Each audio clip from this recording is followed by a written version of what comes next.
Hello. Hello, peoples. Hi. How are you? Is everyone good? I hope you're good. It's a morning. It's good morning time. Well, I mean, it's morning for me. I'm sure it's not morning for a lot of you people. How are you? Did anything happen this week? I'm sorry I didn't stream a lot this week. I didn't stream this weekend, that last weekend, because my dad made a spontaneous appearance. Like every single week, my dad goes, "I'm going to visit you. I'm coming over right now. I'm going to visit you," and then he never does. And he's been doing that since June. Literally every week since June, he's been telling me, "I'll be there in about a week or two. I'll be there in a week or two," every weekend. And then all of a sudden, last weekend, he actually meant it. So I didn't expect him to actually mean it because, again, he said it so many times. So many times he said he was going to come over. I just didn't. It's so that all of a sudden last weekend he was like, "Oh yeah, I'm actually coming. I left the house right now. I'm on my way." And I was like, "You're on your way?" So yeah, then I had to cancel stream, which kind of sucks because last weekend we were going to do a Oh, Kevin, I answered your thing already. Is any your choices are any redeemed that cost less than 10,000, so like outfit change, complimentary squirrel, high wolf, stuff like that. Any of those redeemed. But yeah, my dad last week he spontaneously came over, which sucked because I was gonna do Vupe chat, which Vupe chat or Voop chat? I don't know how you say it. I've always said Vupe chat. But that's like Omegle, but for VTubers, and like Rame had a takeover where we all, like, most of our members were there just meeting VTubers and stuff. And I couldn't go because my dad spontaneously showed up. I'm not complaining though. Alright, I do like my dad, so I was really excited that he was coming. But at the same time I had to I had to skedaddle. Skedaddle, hey Kirby King. We're doing compliment you, okay, Kevin? Kevin, I think you are a really cool person, and I love having you here. And I really appreciate you always looking out for me and Rame and like opportunities that we may want to partake in. I appreciate it. I appreciate it. How you been? I'm okay, Kirby. I'm okay. I'm just EP. I'm just EP. Although I caught up on my sleep the other day. On Tuesday, since it was like Veterans Day, there was no like school, and someone's outside doing yard work right now, so that's the perfect timing. I hope that's not too loud the microphone. But on Tuesday we had Veterans Day, so there was no work. And when I tell you I slept all day, like the night before, that Monday night, I came home from work at like 4 o'clock, took a nap, and then woke up at like 8 o'clock, and then I went back to sleep at 10, and then I woke up at 10 like the next day. So when I tell you I slept for like maybe like 8, like 16 hours, 16 to 18 hours that day. Oh man, I caught up on all that sleep so well. Don't be here too long. Me is busy, I understand. I guess the microphone isn't picking up the noise as much. It is picking it up, but not that much. Someone's outside literally going. I swear the neighbors waited until I started my stream to immediately start doing yard work. They don't want me to have that crisp and buttery smooth audio. They don't want that. You're welcome, Kelvin.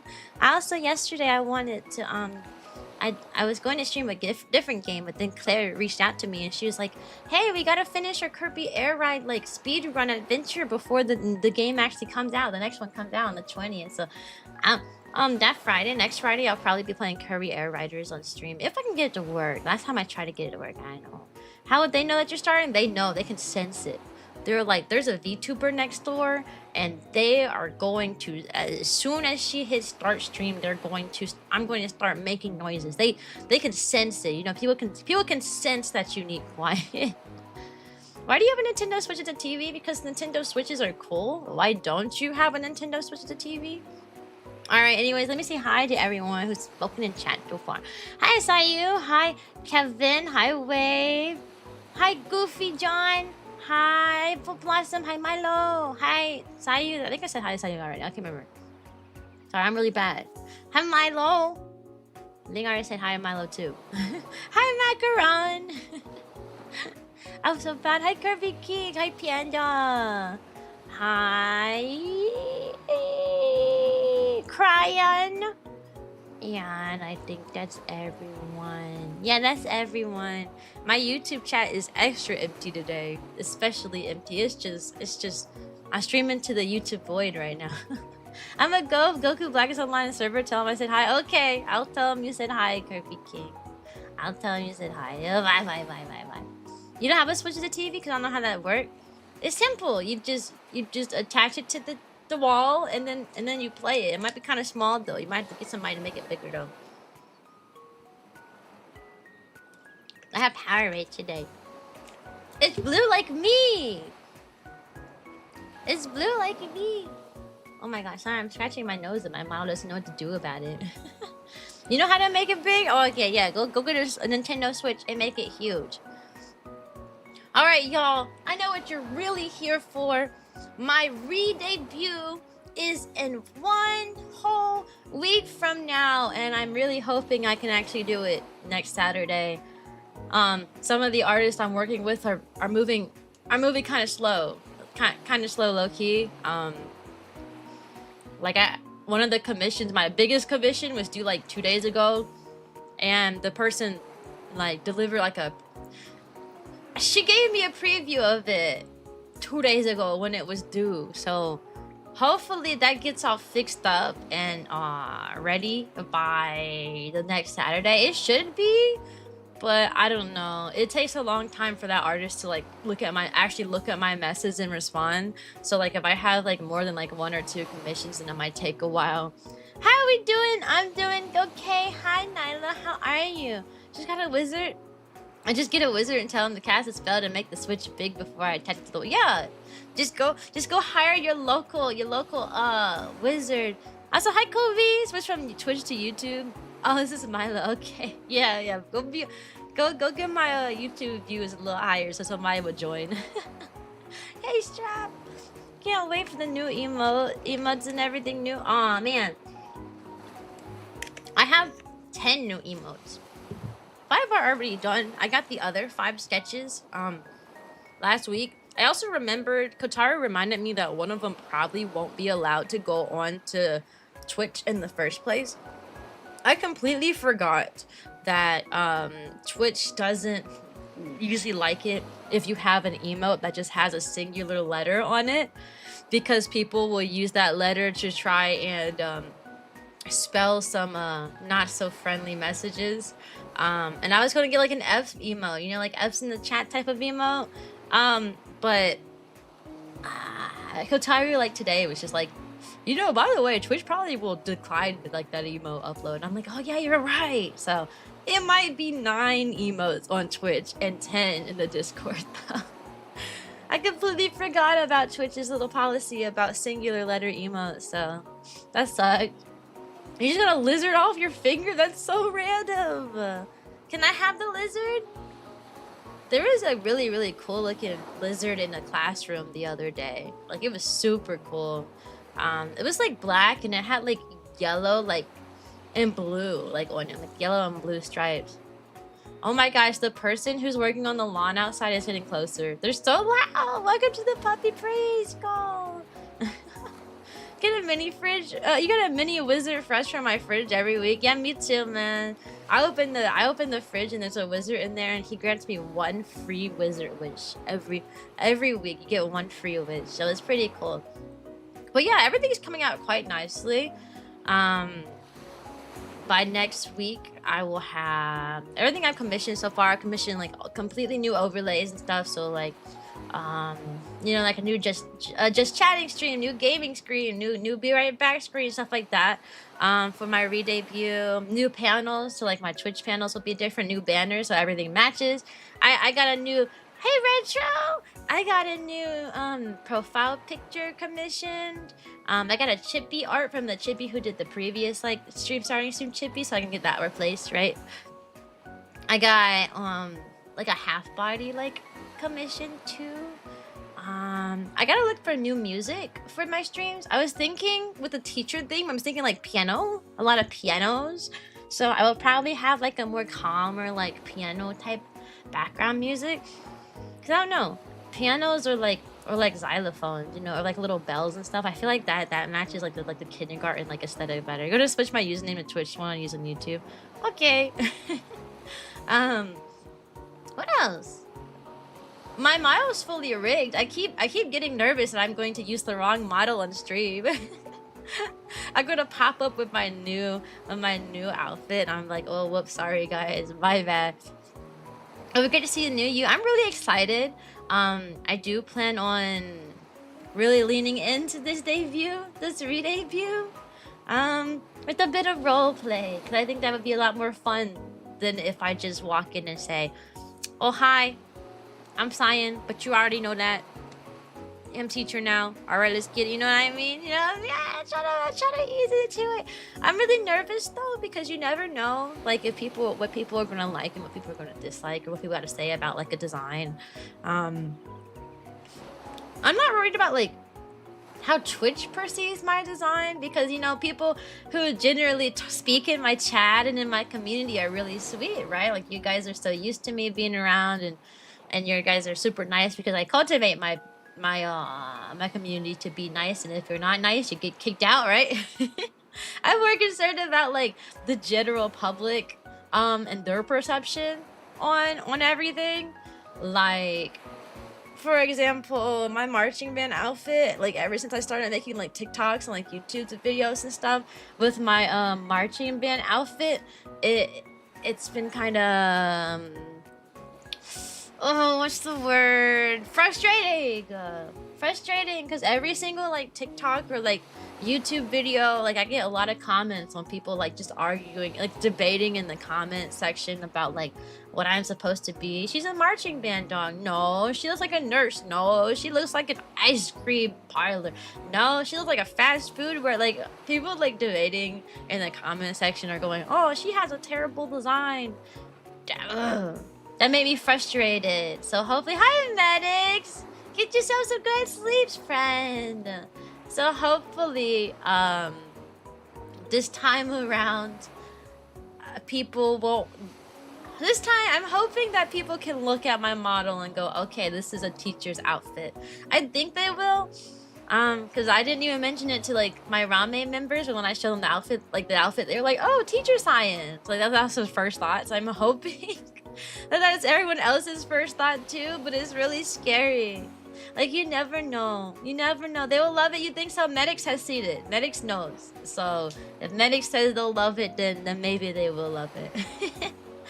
Cause Medics is my editor, guys. He edits all my my shorts and my TikToks. And I told y'all I'm gonna spoil y'all with content. I sent him like 13 different like shorts to edit. So he has a bunch of different stuff to work with now. Hey Skull, how are you? Why does that model look so adorable? I'm glad you like it. It's really sad though, because my model artist, she fell off the face of the earth. That happens with all of my models though.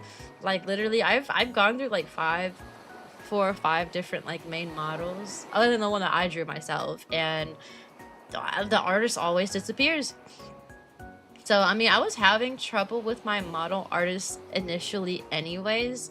Mostly with her, like, making false promises. Like, she'll say, oh, I'll do this, and then she won't. Or, I'll get it done by this date, and then she'll go way past it. So I was already having trouble there, and then she just stopped doing commissions altogether. Her commissions are permanently closed, and I don't think she's using her... And I don't think she's using her account anymore either. So... it is what it is. The only, I mean, I have Neon, right? Neon is the one who designed my jacket, like my next outfit. So the art style is going to look a little different. It's going to clash a bit. Well, sorry, clash is not a word. I don't think it clashes, but it's definitely a different art style than what I currently have. Basically, it does not clash. I think her art style actually looks really good on my model, but from now on, Neon will probably be the one doing my model updates and stuff since my artist literally fell off the face of the earth. Quite literally. Girl is gone. Girl disappeared. Girl said no more. Cyan wiping out her artist so viral streamers can't use it. Yeah, I'm actually super toxic. I'm just like, oh yeah, I can be the only one with this kind of model. I'll make the artist disappear. Can't wait to see what Neon can do. Man, Neon can work, y'all. Neon's art is so crazy. Like, when I tell you that outfit looks good, it looks good. I don't even like glasses, like, as a design choice. But man, I kind of like how it looks with my outfit. I will say though, my dress is a dress. I mean, I always wear dresses and skirts, right? I love that type of thing. So my outfits will always, you'll never see me wear pants, all right? I'll always wear dresses and skirts and like leggings and stuff. But the outfit, the dress that I have on the new outfit is really bulky. I actually asked her to take a design that I used to have and like kind of like change it. So it's the same color scheme, same like kind of similar like design as to the old like pink and blue like overall dress like outfit I had, but like 10 times cooler with like a good twist on it. So I'm really excited. I'm gonna have to change a lot next week though. The Discord gonna have to get changed. Y'all in the Discord voted to be named the Puppy Academy. So when people follow, I'll say, welcome to the Puppy Academy. I will not say, welcome to the Puppy Parade. Welcome to Puppy Academy. So I'm really excited. I already changed like the Twitch rewards and the Twitch like sub badges and stuff to match like dogs and stuff so that we don't have a problem with there. It's a great name. I thought so too. I didn't really expect that to be what people picked. But I guess Puppy Academy does sound really cute. One thing I haven't commissioned that does need to get changed is my like intro video. I have not made one. So you know, the one that's like, my name is Cyan, I'm a marching band dog, I love to do this and did that video. I have not commissioned a new one. That one's probably gonna come later. I probably just take down a video I already have and then just leave it be. make a channel trailer later. The lady that I go to for channel trailers, she always like makes stuff super late. So if like her due date is usually in 2 weeks and she'll usually send it to me in 3 or 4. So I'm just gonna be ready for that. I'm probably gonna send it to her soon. And then just expect to get it whenever I get it. I go with her even though her like dates are like super off, but just because like she does really good work. Like amazing work for her price. So I'm like, yeah, I know you say you'll do it in 2 weeks and you'll be there 3 weeks. There's no like deadline for it though, yeah. But yeah, I don't have a model artist anymore. So that might, some changes in the future might look a little different. It really depends on if other artists can really mimic our art style. You know, mimicking art styles is hard, right?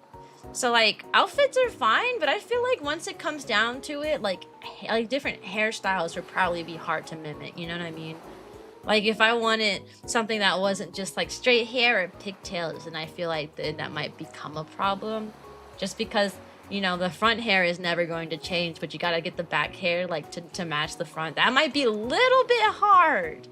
That might be a bit difficult. So we'll see how it goes.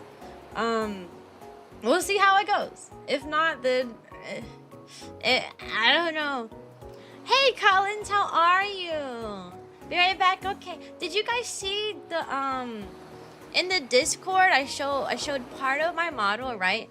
And the model had the little dog plushie, the cute little dog plushie part. Did y'all see that in the Discord? It's in the general announcements. It's really cute, and I'm thinking of making it the face of my channel. Here, let me show you. Let me show you what I'm talking about real quick. Let me show you. Because I know not everyone's in my Discord. If you're not in my Discord, you're missing out on some of the model reveals. I've been revealing stuff slowly in there. Boom. This little guy, this little thing right here is in a little pocket of my model, right? This is, yeah, it's a little pocket here, and then there's a little puppy dog.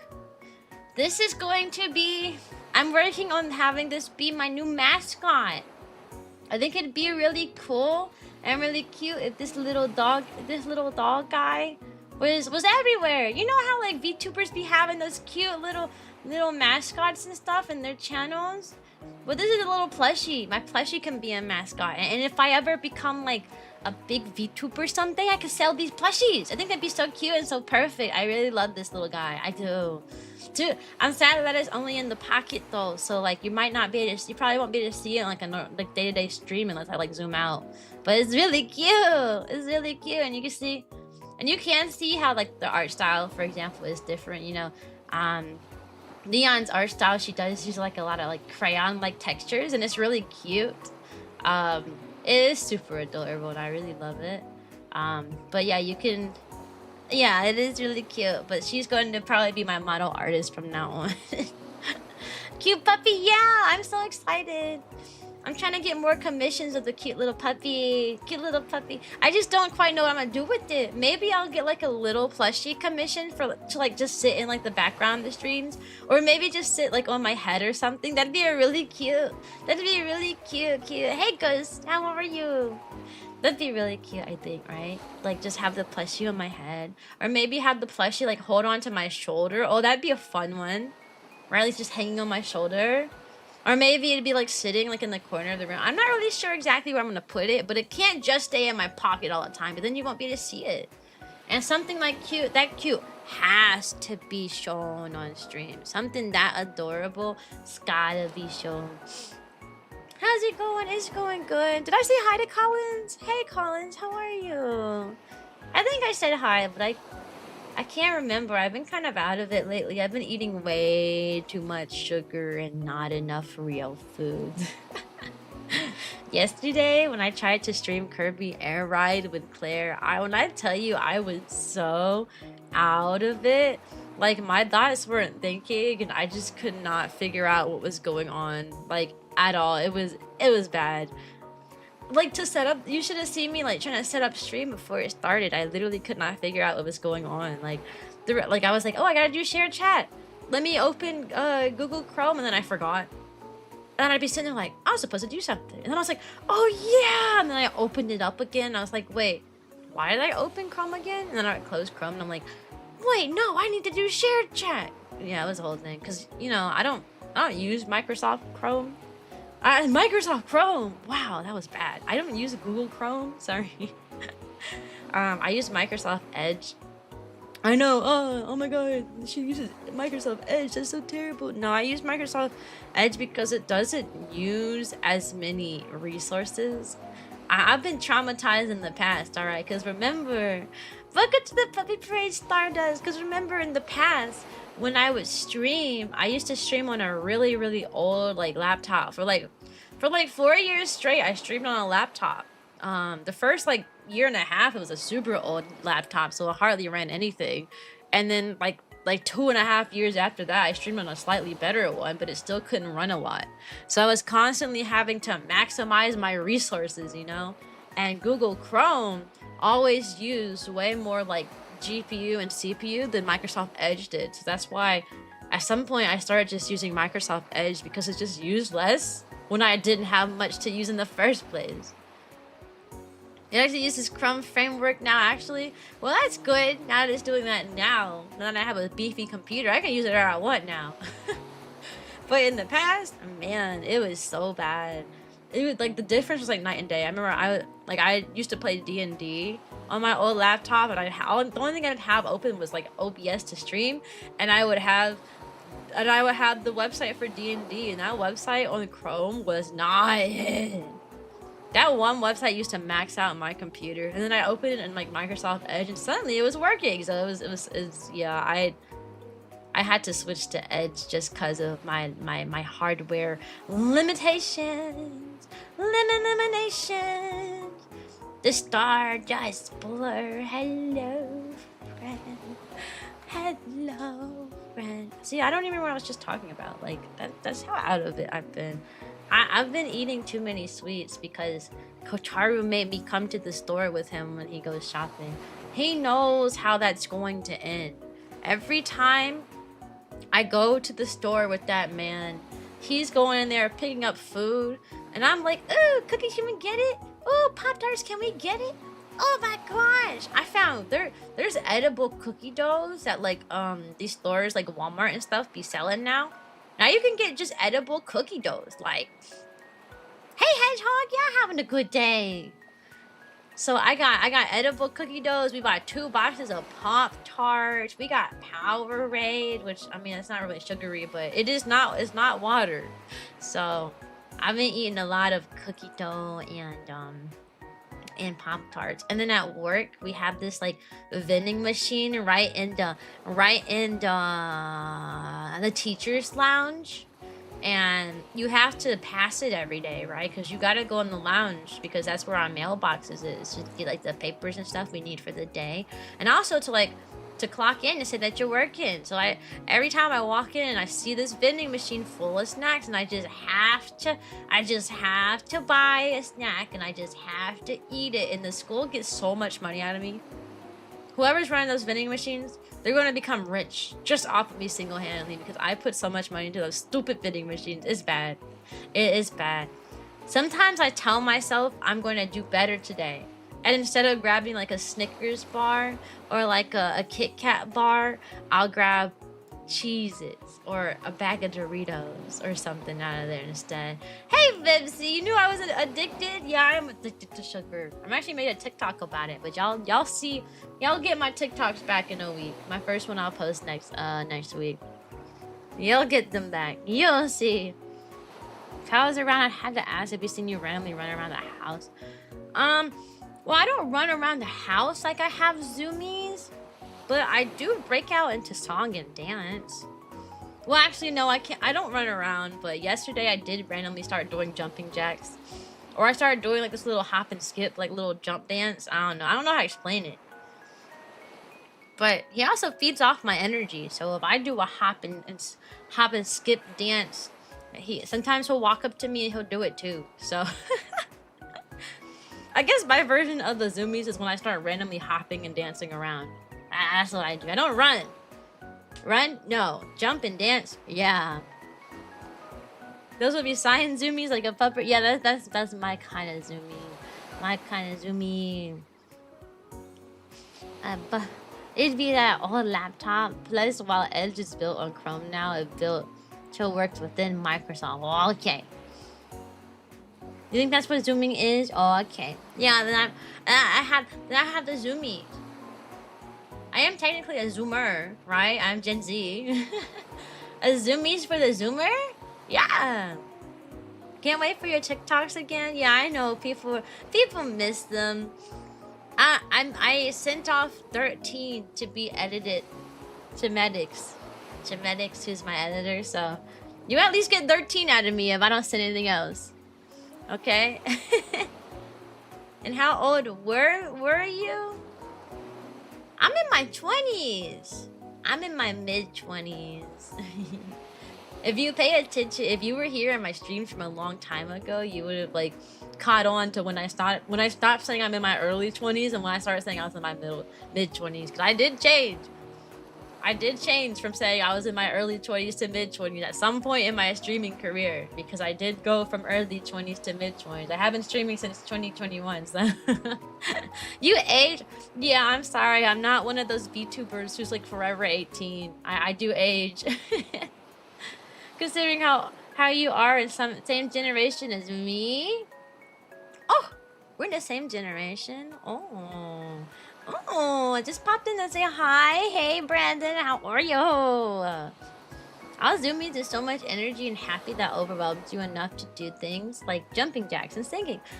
Oh, I just love singing though. You're always gonna catch me do singing. I sing all the time. All the time. And you know what's crazy? Because I sing all the time now because I'm not living with my parents anymore. I don't know. I felt weird breaking into songs when Papa and Mama Cyan were like in the house. So I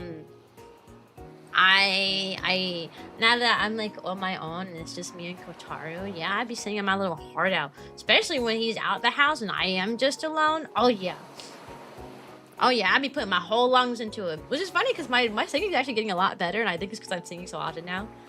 I realized my singing was getting better recently because we do have a concert. Rame, my VTuber group that I'm the owner of, we do have a concert coming up in December, and I actually did finish my entry at the concert, and it's a song that I wanted to make a song cover of like like a year or two ago. Maybe I think it was about two years maybe ago, but I couldn't sing it properly. It was a little difficult for me. I couldn't sing it properly, so I gave up on doing a song cover of that. But then here comes years later, and I was like, I think I'm ready to sing this song that I've always wanted to make a cover of, and I did, and it sounds good. But also I spend money, so I spend money to make it sound good. I actually paid for like a, well, I always pay to get pitch corrections from my song covers. I think that's like standard, like that's like the default thing. Like if you don't do anything else for your covers, at least make sure it gets pitch corrected, right? But this time I actually paid for like mixing and mastering and like harmonies and stuff. I paid for like a lot of like edits to like the voice this time around and effects and whatnot. So it'll sound angelic. It'll sound amazing. I'm gonna say hi. Oh yeah, go take care of that, Brandon. Go take care of that. Thanks for stopping by though. Yes, we in the same generation. I thought you were old. I thought you were 90. You're telling me we're in the same generation? Preposterous. Preposterous. Preposterous. I do age though. I do age. I am not a corporate VTuber. Corporate VTubers don't age. I do. I do. Although I would love to be a corporate VTuber, bro. Throw me in Hololive. Throw me in Hololive. Also, if anyone is interested, Hololive is opening. Like, they have the auditions open again. So, I don't know if anybody... It's a VTuber in chat who's like, oh, I'm gonna try to make it big. Yeah, go ahead. Hololive's open their auditions. Niji Sanji did too, but we don't like Niji Sanji, so. How are you today? I'm okay, Silver Go. Yesterday, y'all, was like the best day ever. Yesterday was such a good day. And it was a good day. Why don't we like Niji Sanji? Okay, hold on. I can read. Hold on. Let me put my good day on the side. Niji Sanji, because Niji Sanji is I have a bit of history with Niji Sanji because Niji Sanji was the VTuber agency that I used to like look up to. They were the group that I loved so much. They were the first like real like corporate group to like drop like a whole like male wave and everything. I was like, oh, that's so cool. They helped like normalize like male VTubers during the time where like male VTubers just weren't really common, right? So I used to watch them all the time, like their first wave. I used to watch Pamu. She had Pamu energy. Oh, I loved Pamu. I used to watch Vox, which he's got a little history too with him now. I used to watch Ike, who left. Pamu also left. I used to watch a lot of them. But yeah, Niji Sanji has a lot behind them. For the general gist of like what goes on is that they just don't really support like their like members like they supposed to. You know, if you're like in an agency, they take a portion of that money, but they also invest in you, right? They're supposed to like help you find give you access to like special artists and all this stuff. They're supposed to help you get access to all these different resources so you can do like these cool projects and stuff. But from what I understand, they don't do that. They just take a part of their money and then don't help them. They just take a portion of their paycheck and then just do not give them like resources and like help them and stuff. Like that's how it was. So it's not the people. Well, there were a lot of issues going on with the people itself. There's about 4 members in the English branch that were like had something crazy going on. There's about like 4 or 5 members that had like crazy like docs dropped on them. So I'd argue it's most.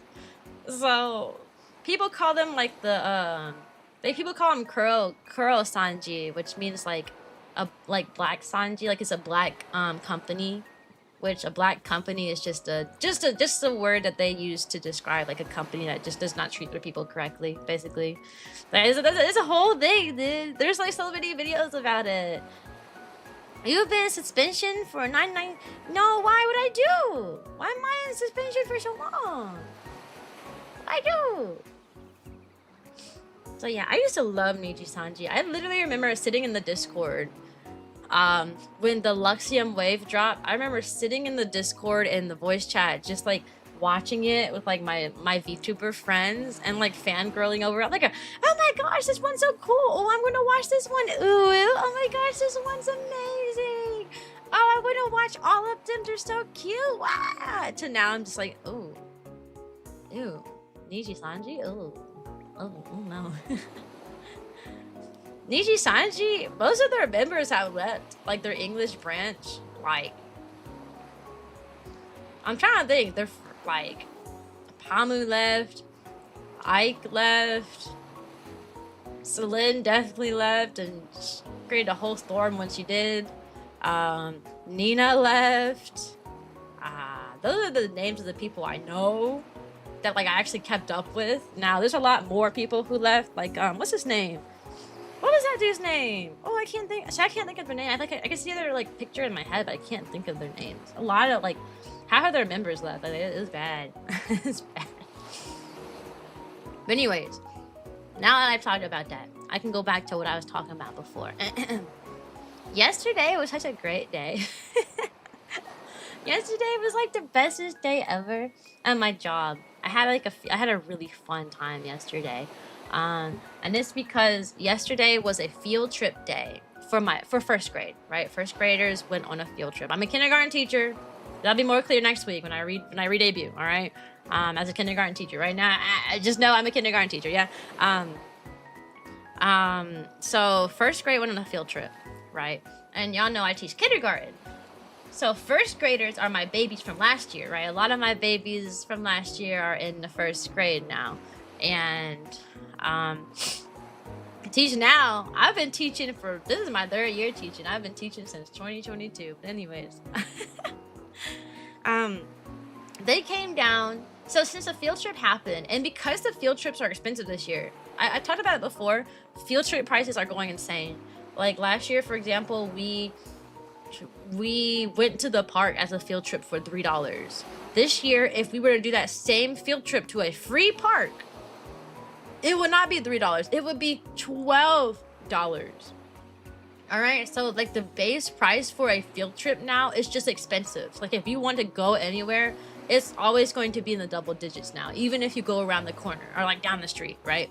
So this field trip that the first grades go on costs $25, which is really a lot of money for a field trip. You know, when I was a kid, the most expensive field trip I went on was like $10, and my parents didn't even want me to go because of how they thought that was expensive.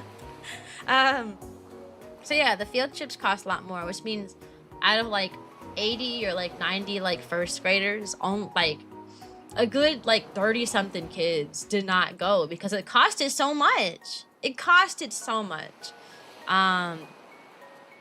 It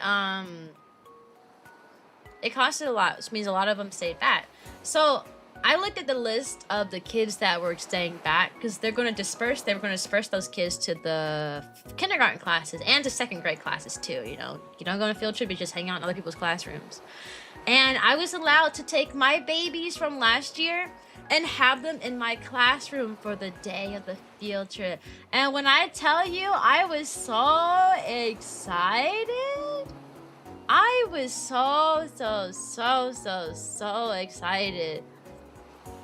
Like, I was jumping for joy when I saw some of those kids' names up there because they were my favorite. You know, those are the kids that, I mean, I cry every year, but those are the kids that I was crying on the last day of school with last year, and they were like hugging me, and we were all crying together. And they gave me the biggest hug before they got on their bus, and they were like sobbing, and I was low-key sobbing, and it was a whole thing. So being able to have those babies in my class again, for me, was the bestest thing ever.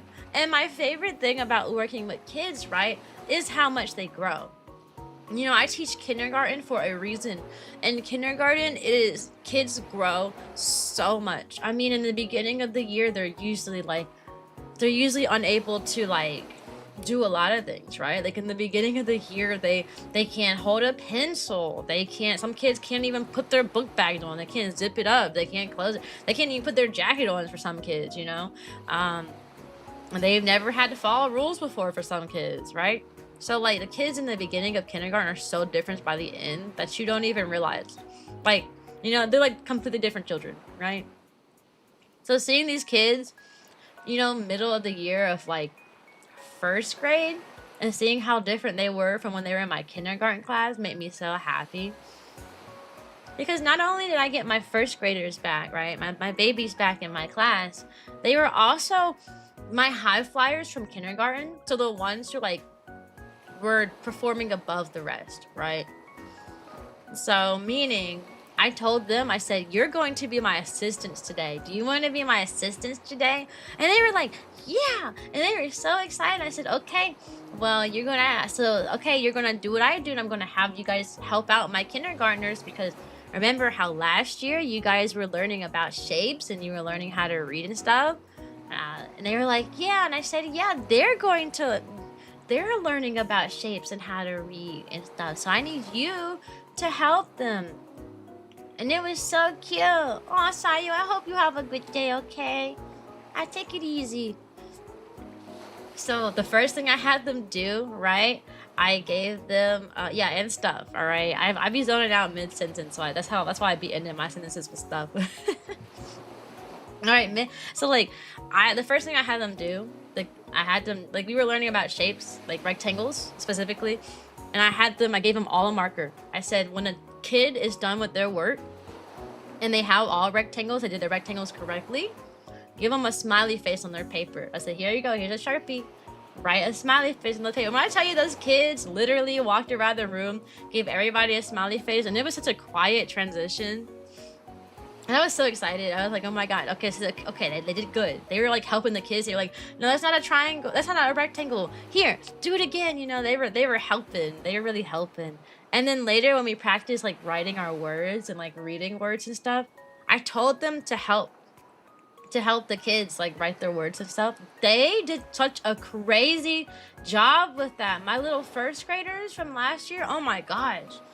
I said, like, you know, we're tapping out a word, like, you know, say the word the way we do it, the way we teach like how to read, right? You follow a script, right? A specific script. Every single day is the same thing. Say the word jog. And they say jog. Pound the word jog. And they make like a fist and then like hit their hand with it and they say jog. And I say tap the sounds out to the word jog. And they say j, ah, g, jog. And I say, okay, write it. Hey Penny, how are you? And I say, write it. And then they have to sound out the word. They go, okay, j, j, j, that's J. You know, that's how you teach kids to write. That's how we teach kids how to read and how to spell things and how to write, right? Sound out, right? My first graders, when I tell you, I told them to go around and help my little kindergartners out. They were literally going around. Like one girl, I was watching them, one girl, she was standing next to this one boy who really struggles, right? She picked up on it real quick that he was struggling. And he would write the wrong letter, and she'd go, no. And she would pick up an eraser, she would erase it for him. And then she would go, try again. It's not, it's j, try again, here. And then she'd give him the pencil and say, try again, here. And then he'd get it right that time. And she'd be like, good. Okay, the next one, and I was so proud of them. Like, though they were my babies last year. They were in my class last year. Now they're first graders helping my new set of babies. And they were doing such an amazing job. When I tell you, I was so happy yesterday. Yesterday was like the best day ever. Best day ever. Hey, Puppet, hello. And then this other girl, and all three of them, I lucked out because all three of them spoke Spanish too. So they were helping those kids in Spanish, things that I can't really do. Like it was a amazing time. Like I was so proud of them. And my one of the girls I was in there is a star student. She was always on top of everything all the time last year. She was walking around, hi Iso, hi Sunny. She was walking around checking my kindergartner's papers. And she would be like, here, look, this one says okay, we're looking for so erase, here, let me help you erase. I was teaching my first graders how to teach my kindergartners, and they did an amazing job. I was so proud of them. I genuinely wish I could have them in my class every day as my little helpers. Like, oh, I hate it. Whistling puppet. WP. I'm doing good. I was just teaching my little girl how to walk. Oh my god, you're teaching them how to walk? That's so sweet. How do you teach a baby how to walk? I don't know. I only teach kindergarten. I know how to teach kids how to read. I remember my first year as a kindergarten teacher, I was really confused because I really sat down in the beginning of the school year and I was like, I'm supposed to teach kids how to read. I was like, how do you even do that? Like, I asked multiple people, like most of my coworkers in the beginning of the year, I was like, how do you teach a kid to read? And they were like, oh, it's just repetition. And I was like, repetition of what? And they're like, you'll see. Yeah, you'll see. So I started following like the scripts and stuff that they gave us, and I was like, oh, you're heading off? Okay, bye. Crying. Thanks for stopping by. Your daughter's birthday is next month. Oh my god, happy early birthday to your daughter. Next month, I'm getting married next month. Next month is going to be an interesting month. So I'm getting married next month. So, and then Christmas time, we'll have Christmas. I'm getting married. My dog's birthday is next month, so that's really good. December is just a good month. You know, December is the best month ever. It's gonna be so fun. Congratulations, thank you. Thank you. I actually announced it to all of my coworkers during our staff meeting on Wednesday. They always start off by asking, like, every meeting by, like, telling, oh, what is something that you, what's something good that happened? And I raised my hand for the first time ever. And I'm like, I'm getting married next month. Ceremony is in December, yes. Like, I'm officially married in December. I'm married to a Japanese woman in Japan. That's pretty cool. So enough, I already got to leave because I gotta feed my dogs and go to work. That's valid. Have a good day, Penny. Have a good day. Yeah, so we wanted to get married in January, but we wanted to do a courthouse marriage. And you can only get courthouse married by appointment based only, and they only have it opened up for 2 months in advance, right? So you can only schedule 2 months in advance. So the day that the month of January opened up, we checked for like to see what days they had open, and it was completely filled out. Everyone wanted to get married in January, and I was so mad. I was like, are you kidding me? December had a lot of days open. I guess nobody wants to get married during like the holidays. Probably because a lot of like travel and stuff happens during the holidays. Yeah, like I didn't want to get. I actually didn't initially want to get married in December for the same reason. I was like, I don't want like my anniversary gift to be meshed with like, or anniversary celebrations and stuff to be meshed with like Christmas. You know, those are separate holidays. Keep it separate. You know, during holidays. Yeah, I know. That's why I didn't want to do December. But since December was the only one that was open. Yeah, so we're getting married on New Year's Eve, so we will have a holiday anniversary, but at least we have a reason to like celebrate the New Year's now, because we never really celebrated New Year's like that. In my household, the tradition was like growing up, we would all go downstairs. We would watch like the New York like countdown on TV, right? We watched the little New York countdown on TV. And then we would just have like a bowl, like a table full of snacks. Like, have a rest of your day. Oh, thank you. Yeah, I hope my day is good too. I hope your day is also good too, Penny. But yeah, we would get a table. We would fill the table up with snacks. Like we'd get a bunch of chips, we'd just pour them in bowls. Get a bunch of cookies, pour those into bowls, and we would just feast on the most sugariest snacks we could the whole night. That was how we celebrated New Year's Eve. And then the next day we'd have a bunch of snacks left over. That's all we did. That's all we did. Welcome to the puppy parade, Penny. Thank you, thank you. Poor Kotaru. Man, poor us. When we get married, our finances are combined. So it's poor us. It's gonna be both of our monies.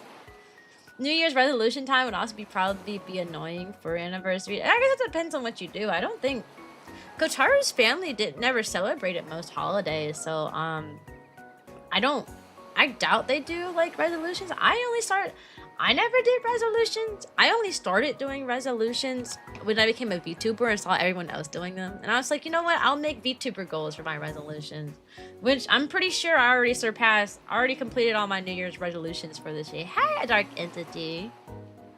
Hi, hi, hi. Y'all's Wallace. Yeah, it's our Wallace now.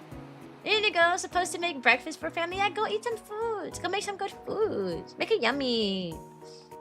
It's fine. I never did resolutions either. Yeah, they're like effort. Like, he want me to think about like what I'm going to do for the upcoming month. I think that I passed all of my New Year's resolution for this year. Let me see. I posted it on I always post it to Twitter and then I like bookmark it, and I don't really use my bookmarks that much. So let me go through. Let me go through my Twitter and see if I can find it or not. Oh, here it is right here. That took 2 seconds. Here are my goals for 2025. Reach 1.5K on Twitch. Yeah, we're almost at 3K. Hang out with my community more. We'll just put a rating check on that one. Host fun events. Well, I did start a VTuber group, and we have done fun stuff with the VTuber group, so I'll put that one as a check. Yeah. Create a Gen 2 wave for Rame, which we did. We created a wave 2. The Sunflower Gen. Get a new PC. I got a PC and become even happier. And I'm getting married, so I became even happier. So yeah, I'd say I achieved my New Year's resolution, my New Year's goal for 2025. I gotta think of what the goals for 2020 would be. At the rate in with my channel's growing, I'm gonna have to dream even bigger. Reach 10K on Twitter. I'm just kidding. I think that's too big. Probably the first time I watched, but I couldn't really because my computer died before I could follow. Oh, your computer died? Oh, that's sad. How'd you find me again then if you weren't following? Did I just happen to pop up on your feed and you were like, yeah. New Year's is like 4th of July for my family, barbecue, an ungodly amount of fireworks. Man, don't tell Kotaru that, alright? He bought a smoker and he has been like cooking food, like a ton of meat ever since. Like, bro's been like, okay, this week I'm gonna make a brisket, and next week I'm gonna make like that's how he's been since he bought that smoker. So let's see. My affiliate anniversary is next week, which is why I'm re-debuting on that day. I'm actually really excited, honestly, to become just teacher dog. I'm so tired of people not knowing what I am. Oh, you're a marching band dog? You don't look like a marching band dog. You don't have golden buttons and stupid spots. So I can't wait to do a rebrand. I also won't have to say I'm a kindergarten teacher. I'm a kindergarten teacher. I'm a kindergarten teacher. I'm a kindergarten teacher every time I stream. I'll just be able to talk about it, and then it'll be all fine. Like I'm so ready for that. I also got a background commission as well. I'm getting a personal background commissioned, and it'll be a kindergarten classroom background. That one's coming out nicely. It's pretty much done. The only thing the artist has to work on is like the lighting in it, because when they tried to do the lighting initially, it looked like a pretty dark room. So they're just reworking like that lighting in the room looks, but they're pretty much done with it. It looks really good. Saying I buy a smoker, no one's hearing the end of it. Oh yeah, Kotaru, he is constantly cooking on that thing. Constantly. Bro like makes a ton of meat like every other week. To the point where sometimes he makes too much that we don't have enough time, that we don't eat it before it all goes bad. Like, he made pulled pork, but he made so much pulled pork 2 weeks ago that we had so much left over, and we were like, all right, let's just throw this out because it's been way too long sitting in the fridge. Like, that's how much meat he makes. He makes so much that weeks later we're like, okay, we gotta do something about this. All right. Hey, Julia. Well, all right. There will be a 3-minute ad break in 15 seconds. During this time, I'm going to put on the be right back screen. I'm going to go to the bathroom, and I might grab my sandwich, low-key. I'm kind of hungry, so take a few bites. I didn't eat anything for breakfast other than a Pop-Tart. I only ate Pop-Tarts for breakfast. But anyways, be right back, y'all. I'll be right back.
There's one thing I will say about my new design for my re-debut.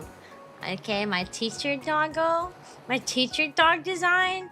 One thing about it, I keep looking at it, right?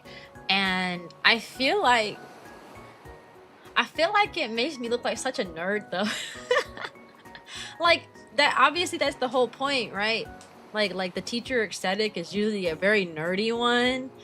But I don't know. Sometimes I stare at my model for too long and I'm like, yeah, man, I'm going in the direction of top tier nerd. I wouldn't say it's because of like the design of like the glasses combined with like the really like thick like dress and like outfit and stuff, which you know that is the goal, right? As a teacher, that is the aesthetic. But I be like I be seeing my new model and I'm like, dang, I look like a nerd. I gotta set up my model properly. So what's probably going to happen, I probably won't stream next week other than my like re-debut.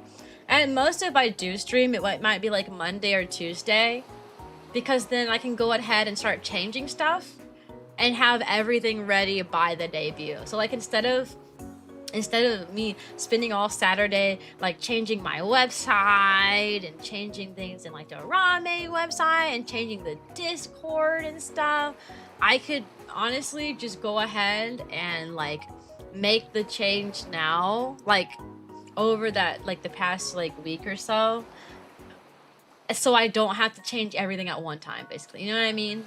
It's a lot to change, right? I'm changing that everywhere. It's a lot to change. So I most likely will do it slowly over the course of the week as I get different things, so that on debut day I don't have a problem. That, and also on my re-debut, I haven't made my re-debut slides yet. I need to do my re-debut slides. So until I get those slides ready, you know, so I'll probably spend next week prepping. You won't be on the most of them? That's okay. Hi, Cyan came from Claire's stream. I see no problem looking like a study or a dog either. Oh, okay. Well, as long as you don't think so. I look like a nerd. I literally... My new design does make me look like a nerd. Like, I look like a top tier nerd. A nerd doesn't look like a bad thing. Honestly, I feel like we need more nerd VTubers out there anyways, because most like designs for VTubers are very either like Lolita-esque, right? Or no, don't call me nerd. Either like Lolita-esque, or they're like something kind of in a like borderline NSFW that like Twitch would hate, and then they get mad when Twitch hates it. You know what I mean? Or like super like kawaii cutesy. I just haven't really seen like a nerdier design other than the other VTuber that I know that's a teacher. Kieran's design, he looks kind of nerdy, and mine do too, because we're both teachers. Promiscuous, yeah, I guess that's a word. Yeah, I guess you could use that word to describe a lot of the outfits. I've always thought the nerd archetype looks cute and underappreciated. Yeah, I feel like a lot of people did too, so hopefully it goes well. But yeah, now I'm thinking about it, I probably won't stream next week, and I'll probably just start changing things now. Because I was really thinking about logistics of like everything being changed, and I'm like, that's a lot of stuff to change. Like if I wait until Saturday of my re-debut, it's going to take me forever. I'll be sitting at my computer all day. Like changing the Discord, changing the website, changing this, changing that. So I'll probably go in and just change a bunch of stuff this week. I'm still waiting on different things too, so I can like slowly add like my assets and stuff to OBS, get my model like toggles and stuff ready, and not have to worry about switching back to the, because this is not the new model, right? I have a separate, I didn't overwrite this model. I didn't want to mess up and accidentally like hit the outfit toggle and it like switches to like my new outfit. So this is, so my other one is actually put in as like a different, like a separate model, the one with the new outfit, just so that I wouldn't mess up. The shading on Cyan is insane, yeah. Man, you should see the new outfit. I'm really excited. It kind of sucks though, because I did make these community outfit sneak peeks things, but because I'm not streaming enough, we literally just cannot reach it. And that's not y'all's fault. That is not y'all's fault. just missed out on like half the streams I said I was going to do, and I'm not really doing anything forward. So as a result, I'll give y'all an outfit sneak peek for free. We can just get rid of that one, and I can give you. We'll say y'all contributions are there enough. Yeah, because that's my bad for not streaming enough. So we can do it. We can reach them if I decide I want them, but I don't want to use my points. Well, not necessarily. You can only do 2,000 per day though. And you can only do 2,000 per stream. And if you did 2,000 per stream that you've been here, we would have been close, but we still wouldn't be at it yet, you know. So yeah, only 2,000. You can only do 2,000 per stream on it. I wish you could do more, but you know, hi. Most VTubers are either sus baby or sus adult. Yeah, I think the sus baby VTuber archetype is a lot crazier to me because it's kind of gross. I could have done around 12K by this point. That's true, but that's okay. I haven't been streaming that much in the first place, so you guys want a little sneak peek today then? Because if I had to make those like sooner, then I feel like we would have made it, but since I don't really plan to stream next week, we're not making that goal. So y'all want to see a little sneak peek now? I can show y'all my my new profile picture. It's just a headshot. You want to see my new profile picture that I'm gonna have next week? You want to see it? Yeah, don't sound like you want to see it. Everyone needs to say yes if you want to see it. Hey Yuki, how are you? I was about to say there's 1 or 2 streams could be possible, but no, there's no more streams. I think I'm gonna start changing things over time. So I think it'll be best for me, like handling all the changes and stuff, if I just do most of it this week and only worry about like, you know, changing a profile pic or other stuff like next week. You know what I mean? So like the Discord, I can change the Discord today. Like if today is my last stream, then I can change the Discord to say Puffy Academy like today, you know what I mean? So that's what we'll do. That's how I'll do it. Affirmative? Yes, I want to see it. Affirmative. Okay, wait, hold on. I don't even have it downloaded. I don't even have my like, new profile picture downloaded on this computer. let me go to VJit and download it. I literally downloaded it. It's on my phone. It's on my phone. There we go. Give me that image. Give me that image. Triple affirmative. The funny thing is that people might not pay attention to Discord, so that might be the ninja move. Yeah, ain't nobody gonna know what's going on. Oh, you missed the stream? I guess you missed the cool moment where Cyan showed off her special image. Alright, ready? You guys ready? Oh my god, it's a huge image. This is gonna be my new profile picture. Sorry, this is massive. Let me it's a slow reveal. Kind of related, but what's your first job? What does that mean? That's it right there. That's my profile picture for now. And it's so cute. It's so cute. That Cyan teacher. That Cyan teacher. That's the top half. You guys see the whole outfit though. I love the whole outfit aesthetic. It's really this is the profile picture I got commissioned. It's super cute. You look like a kindergarten student. No, it's backfiring. I wanted to be the teacher, not the student. No. Looks like more of a student. It's the art style. I mean, on my model, it won't look that way. It's just the art style. The person's art style makes the characters look smaller, like rounder heads and stuff. You look like a teacher that looks like a student. Well, good thing it's close to real life though. I mean, I literally had I guarantee you that if I would have worked at like a high school or something, I would get mistaken for a student. I literally got mistaken for a student like when my first year working as a teacher at my job. They thought I was a 5th grader. Like someone tried to talk to me like I was a student. I was like, no, I work here. And they were like, you do? I was like, yeah. But that's it. I like it. But you know, that's just an art piece. You'll see it on my model soon enough. My model doesn't look like a student. I don't look like a student now, do I? So it should look better on my model. My model. That's pretty. You like it? I like the art piece though. You like it? You like it? Well, since I've already shown it off, I might as well go ahead and change my profile pictures to the little teacher thing then, yeah. What was your first job? Oh, you missed it, crying. I'll pull this back up just for you. Yeah, there you go. Bro said I'm back as soon as I took the image down. This is my new profile picture. This is the top part of my my design, okay? Of my new of my new teacher aesthetic, okay? Alright, cool, I'll put it back away. These are teachers looking more like older women, or at least not accessorizing much and having their hair up. Oh, well, also you haven't been in an elementary school in a long time. Preschool teachers and kindergarten teachers sometimes they do like dress like really young, especially at my last school. This actually goes into answering Isa's question. My first ever job was a TA, a teacher's assistant. And it was at a different school. It's kind of close to the school I work at. That school actually had pre-K. A lot of schools don't around here. Some schools do, some schools don't. That school had pre-K, and the pre-K teachers had their hair. They had their hair in pigtails. They were wearing hair bows.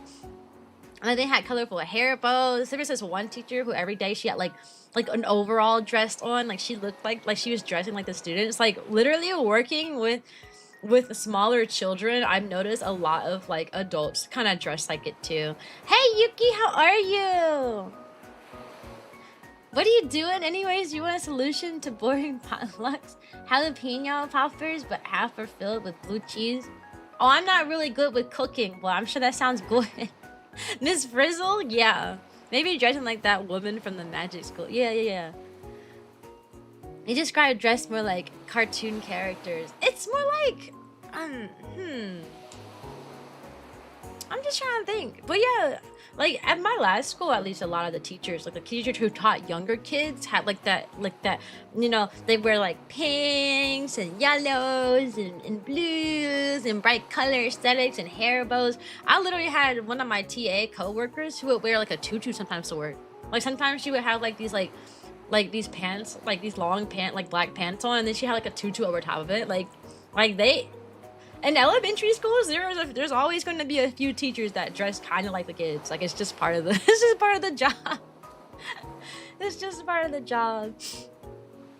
I remember when I worked at when I first started working at like an elementary school, I started feeling less bad about my appearance, because when I was at college, you know, I wear like I love wearing dresses and skirts. My favorite colors are pink and purple, so I'm always like a bright colored skirt and dress enjoyer. I love like hair bows. I have a ton of hair bows and like headbands that have bows in it and stuff, and I used to dress like that in college, and I got made fun of it so bad. My book bag, I have this really colorful like purple and like white like book bag. It has buttons on it. I have like a little Kirby like keychain on it. Like I love cutesy stuff. Like even my lanyard for my job is like purple and blue and white. Like it's really colorful. I got made fun of it so bad at college for dressing like that. They were like, man, why are you dressed like that? You don't dress grown, you dress stupid, you know? And then I started working at an elementary school, and it just, and I blended right on, and not with the kids, of course, but with like the coworkers. That's like a lot of the coworkers like to dress like that. They like to work with kids, you know? I don't know. Like, you ain't gonna get funny looks at an elementary school if you're wearing bright colors and you're wearing like skirts and dresses and hair bows and all that, or like flower hair ties and stuff. But any other job, they look at you sideways, you know. Makes it feel more approachable compared to higher tiered professionals that wear suits. Yeah, like I've always loved dressing like that. Honestly, I think that my new models like aesthetic is my new like outfit aesthetic is like a lot more akin to how I like to dress, me personally. Like the outfit I got like on my model right now, like this little date night outfit I got, I probably wouldn't even really wear this. I'm be honest, like in person IRL, I probably wouldn't wear this. do it for stream, but outside of stream, I don't know. Because my shoulders are showing. I don't like to show skin. I don't like to show skin. So since my shoulders are showing, I would wear this outfit, but I'd probably put a sweater on it. I would probably put a sweater on it. Like that's just how I've always been. So what's the thing about school is the loud a-holes that you hear the most. Most people won't care or might not, or might like the cool outfit. Yeah. Like in college, many people were still watching cartoons and getting cartoon swag. Yeah. At my college, people were literally aggressive with like me.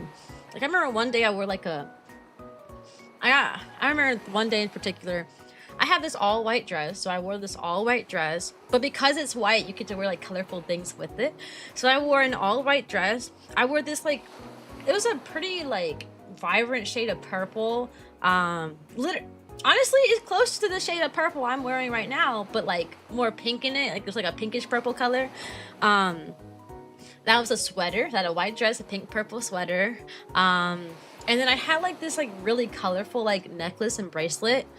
It looked almost like a candy. It was like, it's a fake candy necklace basically. It looked like a candy necklace like made of like nerds or something, but it was fake. You know, I bought it at the store like that. Same thing with the bracelet that came with it. And when I tell you, I just walked around my college campus with that. I had a small college campus, so I ran into people I knew all the time. I was just standing in line, looking, like trying to get some food. And the person in front of me who's in the band, so if he knew me, he was like, Cyan, if I see you wear one of those stupid outfits ever again, bro, I want to hit you. I want to hit you so bad. You look so punchable right now. I was like, what did I do? I'm just looking cute. Like, what did I do? The college that makes fun of you for your dress codes, I'm like, but it happened a lot. I got made fun of a lot, especially when I wore the white dress. Even if I didn't have any colorful accessories with it, sometimes I literally just wore the white dress and like a singular like solid color sweater, and that was all I wore. Like I didn't wear bracelets or necklace. I would just wear that. Just the idea of wearing a white dress made people make fun of me, and I still to this day don't know why. Like, I guess you don't see people wearing solid white dresses that often, but like, it was a cute dress. Like, I like the design. I like the feel of it. It was just a really pretty dress, and they were just not having it. They were not having it. All right. You say, all right, bet, and then trip them? Bro. I'm small, bro. I can't be tripping nobody. They don't get up and beat me up. Solid white dresses can be pretty. Yeah, it was so bizarre. I remember I stopped dressing like that at college. I got made fun of way too much. It was because as a freshman, I told myself, you know what? I'm not in high school anymore. I'm not going to be afraid to be myself anymore. I was like, I'm going to college. I'm going to dress how I want to dress. Because whenever I dress the way I want to, people make fun of me. But I said, you know what? I'm in college. It's a new me. I'm going to dress all cutesy and no one can stop me. They stopped me. They sure did. I stopped dressing like that after my first year in college. Because I would come to band practice with like I would be coming to band practice looking cute, and they got mad at me for that. They're like, why are you looking so cute for that? I was like, what do you mean? It's cold outside, so I just got this cute sweater to go with it. Like we'd be marching in like the winter, and I'm like, it's cold outside. I got this cute sweater on. I'm wearing the uniform because we were required to wear a white t-shirt and like navy blue like shorts or pants basically. I would just bedazzle it. I would just make it cute, and they got so mad at me for that. Or I would come to band practice with like, I usually had like a hair bow in it. Like I had these headbands that had like bows attached to it. I'd come to band practice with the bow in my hair, and when I tell you, they laughed at me so hard that I just stopped wearing hair bows altogether. But then I started dating Coach Haru, and I started like feeling better about myself because Coach Haru, fun facts, he actually literally likes that aesthetic. Like the way I like to dress is actually what he really likes too. So like he loves hair bows. He thinks they're like super cute. He loves like the dresses and skirts I have. He thinks those are super cute. So I think I lucked out. I think I lucked out with him because everyone else was like, man, that's trash, man. And then I started like dressing the way I wanted to, and I'd go out with Coach Haru, and he really loved it, and I was super happy about that. I was super happy. Now I can just dress all cutesy as I want to, and it's fine. I could also dress cutesy like that to my job too, and it'd be fine. I just don't. And the only reason why I don't dress like that at my job is just because it's terribly cold in the building. Like the school is always freezing. It's always freezing all year round. It's freezing in that building. So I just don't. I don't want to wear a dress or a skirt if I'm going to be freezing to death in the classroom. Qatar's a keeper. He actually respects and encourages what you like. Yeah, he's the keeper. He's the bestest. Bro has 0 red flags. Like that. He has 0 red flags. Like, and I'm very good at spotting red flags. That's one thing I've always been real good at. Like, I've turned down so many people because they've had so many red flags. But with him, he doesn't have any. Like, he's just a solid guy. Like, he just doesn't have any. Like, yeah, I mean, we've had like arguments like here and there. That's normal. But like, they're usually really short and they resolve themselves within that day and then we're good to go the next day. Like bro he's literally just a guy. Yeah, he's just a guy. He has no red flag. He's just a guy. Like, you stand out and probably get lots of compliments of eyebrows raises. Where I went, interesting. The college I was in had several students dressed like they were homeless. I saw more people dressed like that or for casual hangouts than actually accessorizing much.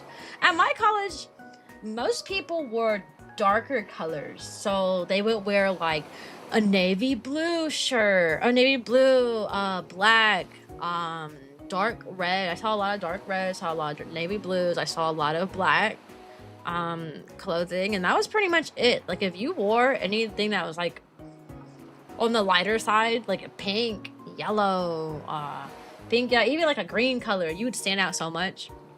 I remember being really excited because there was one girl on the entire campus that had the same aesthetic as me.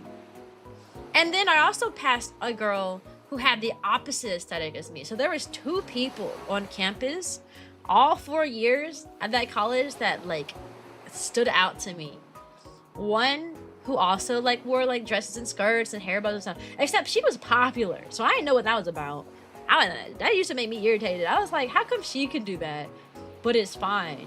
It's fine, and everybody's surrounding her, wanting to talk to her and stuff. Oh, but then when I do it, suddenly it's like, why you do that? Why you do that? You know, I don't know. And then the other girl who had the opposite aesthetic. So like, I would always wear like these like pink and white. I wear pink, white, yellow, blue, like light colors. And this other girl, she would wear like dresses and skirts, but they would be like black. She'd always wear black. Sometimes black and white. Like one day she had like a whole like panda like thing going on. Like she had like a panda like headphones on, and then she was wearing like black and like the little fishnet, like black fishnet like stockings and stuff, and like a really flashy like pair of like boots and stuff. That was kind of cool. I walked past her one day and I turned around. I was like, wait a second, huh? I wanted to speak to her so bad. I remember like, hey, you look cool, you know? I hope you two are very happy and good with each other. Yeah, we're getting married next month. So yeah, Kotar's a keeper. We're getting married.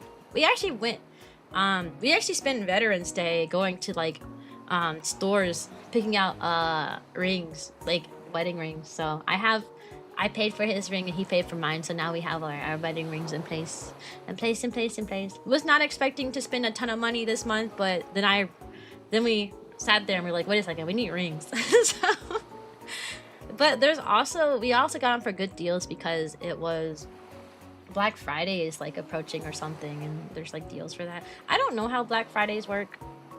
I've never participated in Black Fridays.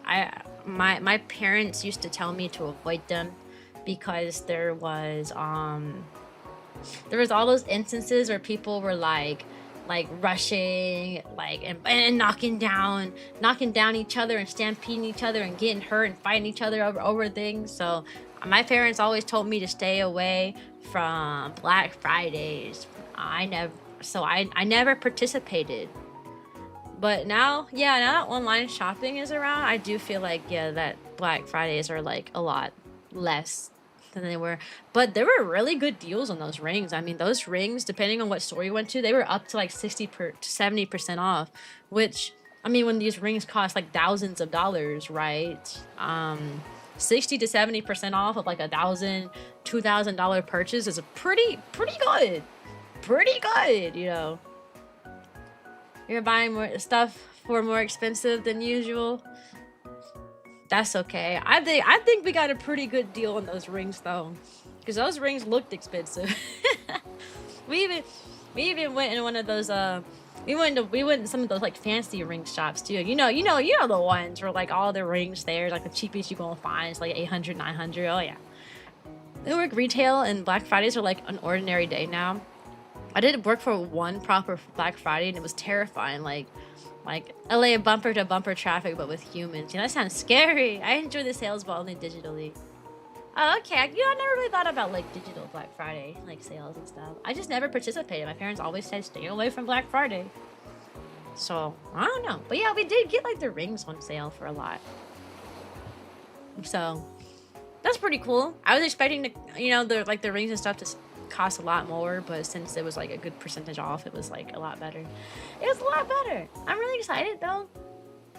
My finger is going to be bedazzled because I mean I showed y'all on the Discord how my ring looks. Like my ring is already like super like uber bedazzled, right? And then you add like the ring guard that's going to go around it when I get like when I get married. We bought two of them, so like one that goes below the ring and then a separate one that goes above it. Bro, my whole finger is about to be bedazzled. Like I'm like I got that top quality bedazzled ring, bro. It's so good. It's so good. That Friday and evenings are pretty safe. Oh, okay. But yeah, I'm so excited. I'm so excited for a lot of things. Life is just good right now, you know. Life is so good. Life is so good. You know, do. Go to the store. And the store is pretty quiet. See, I don't be going to stores. Kotaru has changed me because I don't go to stores. I don't like to leave the house. I never did. And then I started dating Kotaru and he keeps taking me places and now I kind of like leaving the house. Honestly, like in the past before I was dating him, I actually preferred to just stay in my room all day, like literally. I was like, I don't want to go anywhere. I don't want to go anywhere. I don't want to do anything. I don't want to eat anything that's not like Hot Pockets and ramen noodles. And I'm a hermit. Don't bother me. Don't talk to me. I just want to sit in my room all day and play some video games. And now I'm with Kotaru and he's like, where we going? We gotta go somewhere. Come on. And I'm like, do we have to go somewhere? He's like, yes, we're going somewhere this weekend. Put some clothes on. We're going right now. And I'm like, oh, okay. And I just hop in the car. And then he's exposed me into a lot of different foods. I mean, when we first started dating, I was only eating Hot Pockets, ramen noodles, Chef Boyardee's ravioli. I was eating like a college student. And like if I ever made anything myself, it was like a turkey sandwich or like a peanut butter and honey sandwich. That's all I ate. And then now he's cooking all these different foods and stuff. I even cooked my first ever thing too. I made soup. I cooked my first ever thing and it was soup because he started cooking. I was like, wait. You can just make food that's good. I mean, and it's not that I watch him. I'm like, oh, I guess it's not that hard. You know, I guess it's not that scary because the reason I didn't cook for the longest is because I had anxiety over it. I do have generalized anxiety disorder. Was diagnosed with it in 2017. Sometimes I feel like I might have OCD too, but that's another thing. That's not diagnosed. That's just speculation, right? But I was diagnosed with that, and one of the things that like made me really nervous was the idea of like cooking. Whenever like I would like even have to do the smallest task in the past, for example, like ground turkey. My parents would like cook a ground turkey, right? All I do is put it in the pan and keep flipping it until it's not red, until it's like cooked. That's all you do to cook ground turkey, right? Even that would like stress me out. I would used to get like these really negative intrusive images that would pop in my head. So like I would just imagine like the pan falling over and getting like the hot ground turkey all over me, or I don't know, or like the oil like bursting into flame. Like I would just constantly get like these like intense like negative intrusive like, they weren't thoughts, they were thoughts, yeah, but they were like images that would flash in my brain whenever I would do something like that, and it would stress me out and it would scare me so bad. But now that like Kotaru like cooks all the time, and I watched him cook. I mean, I do get really anxious. Don't get me wrong. I do get really anxious sometimes depending on what he's cooking, and how he's cooking it. 'Cause sometimes things sizzle a lot. You see like a lot of smoke or steam in the kitchen. That will stress me out a bit. That will stress me out to the point where sometimes he'll kick me out the kitchen because he's like, you're too stressed for no reason. But yeah, being around him cooking a lot makes me less stressed about the idea of cooking. So I feel a lot more capable of making things now than I did before. So far I've only made soup, but I think I'm gonna try to make a pie because every year my mom always makes sweet potato pie, and you know she's not living with me anymore. She's like in a state above us. So I think my next cooking adventure would be to try to make the pie because the pie should not be scary. The only scary thing about it is that you would have to mash the sweet potato to the sweet potato pie. Hey cat, how are you? And I do find like boiling water to be scary. Just because sometimes it gets too hot and it overflows. But then you just take the top off of it or remove it from the eye and then it calms down. So I guess I'm getting less scared of boiling water. But boiling water used to terrify me, which is part of the reason I couldn't cook anything. Because that's like a major thing, right? But I think I can do it. I want to make sweet potato pie. Sweet potato pie. I had to go to bed at 2 a.m. Good morning. Good morning. Cyan, feel free to ask recipes or tips from me. Okay, become a baker. Yeah, you know, I've thought about that. Like, the idea of baking is a lot less scary to me than using the stove, right? So, pies would be a good place to start. You know, that's why I started with soup, too. I had a nutritionist for a while. I haven't spoken to them in a while, but the nutritionist is trying to ease me into cooking, too, because you can't eat healthy if you're just constantly buying pre-made food. And she recommended the first thing I tried was to make a soup, right? Because you can make a soup in, like, a slow cooker. Want a heart? I want like a digital heart. I don't want a real heart. But my nutritionist did recommend that. Yeah, there you go. Yeah, that's a pretty heart. I thought, you know, you never know. Some people on Twitch are really weird. And they'd be asking me if I want a real heart or something. I'm like, no, I don't want a physical heart. Dang. But yeah, my nutritionist told me to start off with soup. Just because all you gotta do really to make soup is just all you really do is just put all the ingredients in a pot and let it sit for hours. So they were like, that's the perfect like first thing to start off with. The next thing that she recommended that I actually never ended up making were like little energy like balls, is what she was talking about. Like this little they're like almost like trail mix balls that you eat. Like you just put like a bunch of like, you could put like nuts in them, you could put whatever you want in them, and you can eat those. That was the next thing she told me to make because that's super easy, but I haven't done that. Hello, just take a look. English level, university, undergraduate. Hello, how are you, Mila? How are you? She does not need a real heart. Yeah, I don't need it. I don't have organs on hand. Oh, okay. I'm glad. I'm grateful. That might have been scary. You are fine. That's good. I'm glad that you're fine, friend. I don't cook too often outside of my breakfast, but I have gotten pretty used to boiling vegetables together for meals and having them along with my protein shake. Oh, that's good. I mean, I don't think I'd count this as cooking, but sometimes I make oatmeal. I have like the plain oatmeal, and I'll mix cinnamon and like sugar and usually some sort of fruit, usually like blueberries and strawberries if we have them. If not, sometimes I'll cook an apple or something. That I don't consider that as cooking, but that's a step forward because before I was only eating like ramen noodles and stuff. Glad to see you. I'm glad you're here. But if you can't handle the Instapot and an oven, maybe a temperature-controlled griddle might help. Oh, a griddle.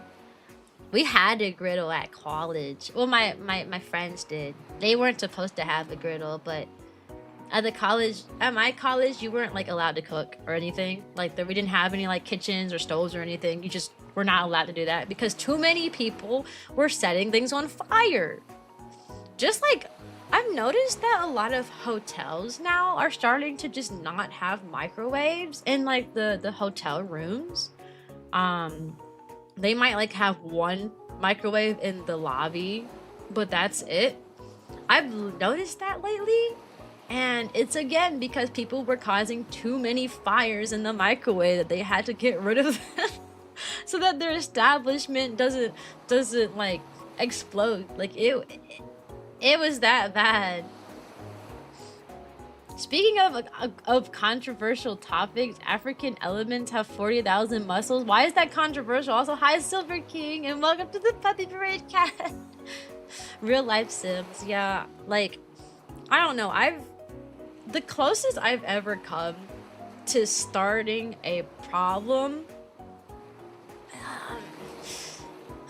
in the microwave was when I did put ramen noodles in the microwave without putting any water in it.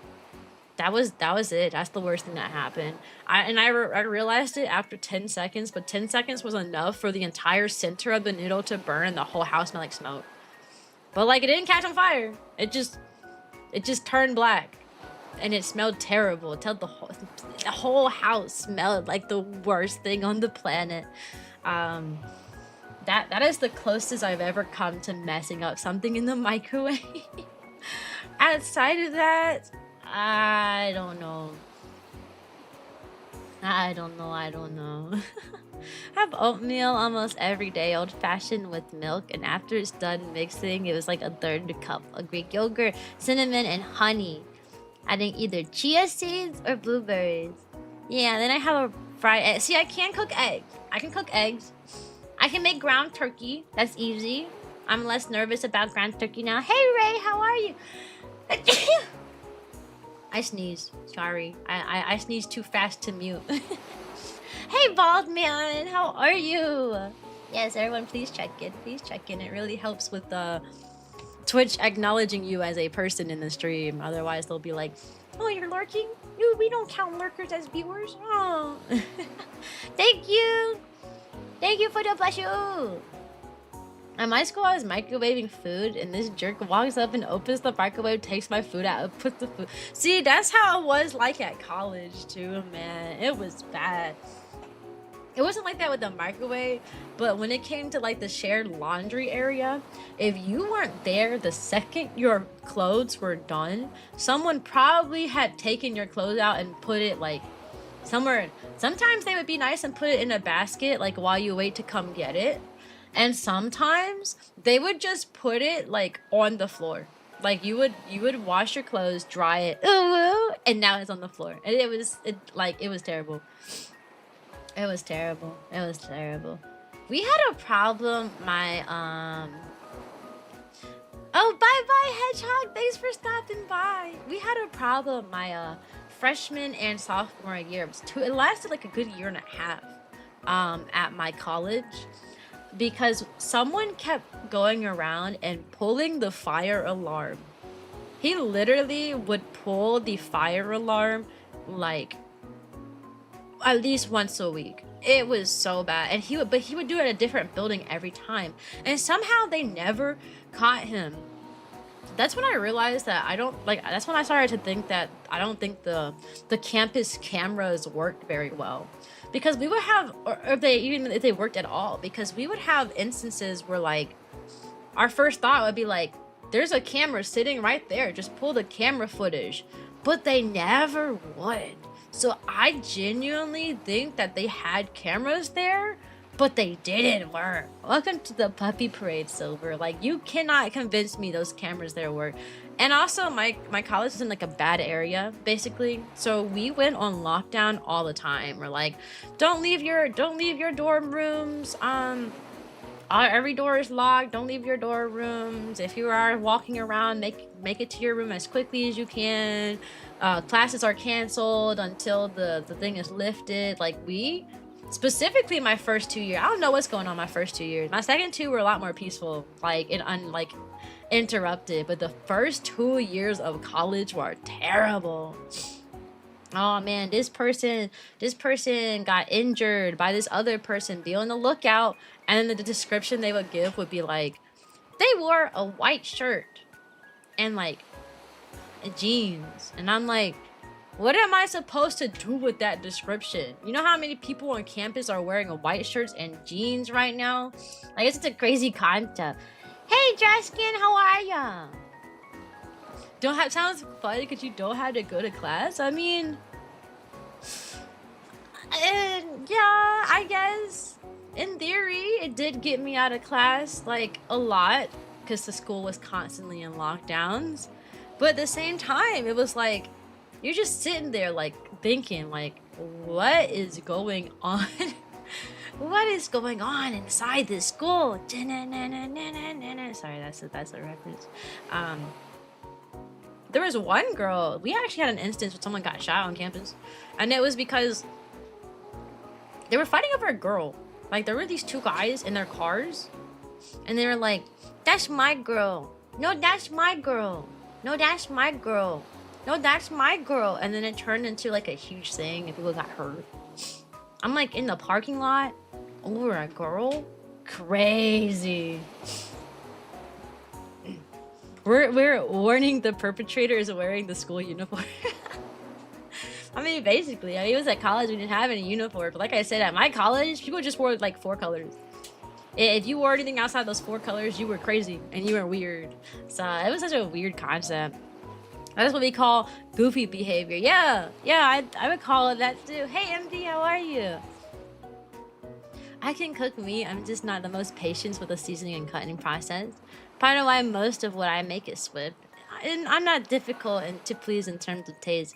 Yeah, I eat a lot of plain stuff. I can eat anything plain. My dad used to literally make, like, he would bake chicken and he wouldn't season it. And he'd be like, here you go. And I'd be like, dang. And I would eat it. But he did it. He did that for a while for me just because I have acid reflux. And for the longest time, I couldn't figure out what was triggering it.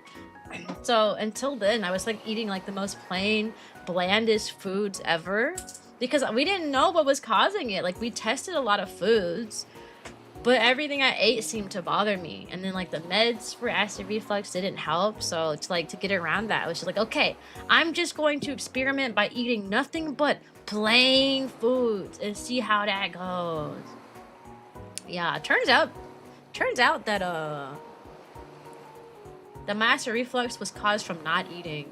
And also I figured out it was caused from not eating enough, and also a mix of that and what I was eating, right? Because I was only eating processed food.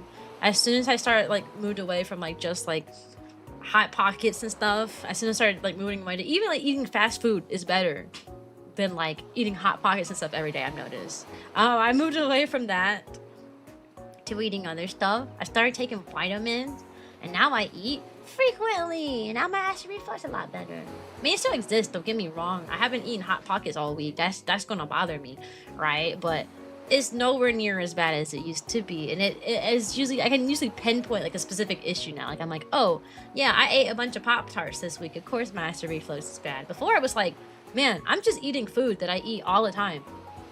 And my acid reflux is terrible. You're 5'6" and 106? That was me for a while. I was 5'3". I'm 5'3" and I weighed about 100 for the longest time. And then Kotaru moved in.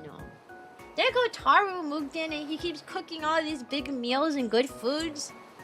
And then I gained weight.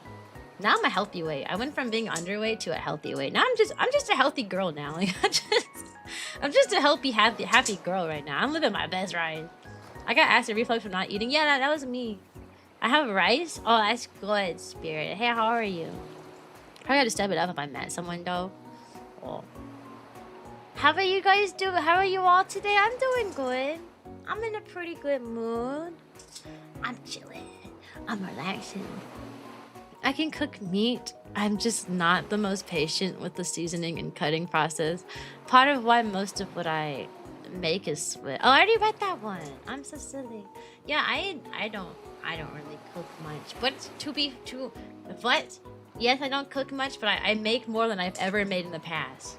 Which I went from nothing to at least like making myself a bowl of oatmeal or making myself a bowl of Greek yogurt, even though I haven't had that in a while. You know, where I like cut out like a bunch of fruits and put them in there and other stuff. Or like making soup. I really want soup. And now I'm probably gonna try to make a pie. We need pies. But I don't know if Kotaru likes sweet potato pie.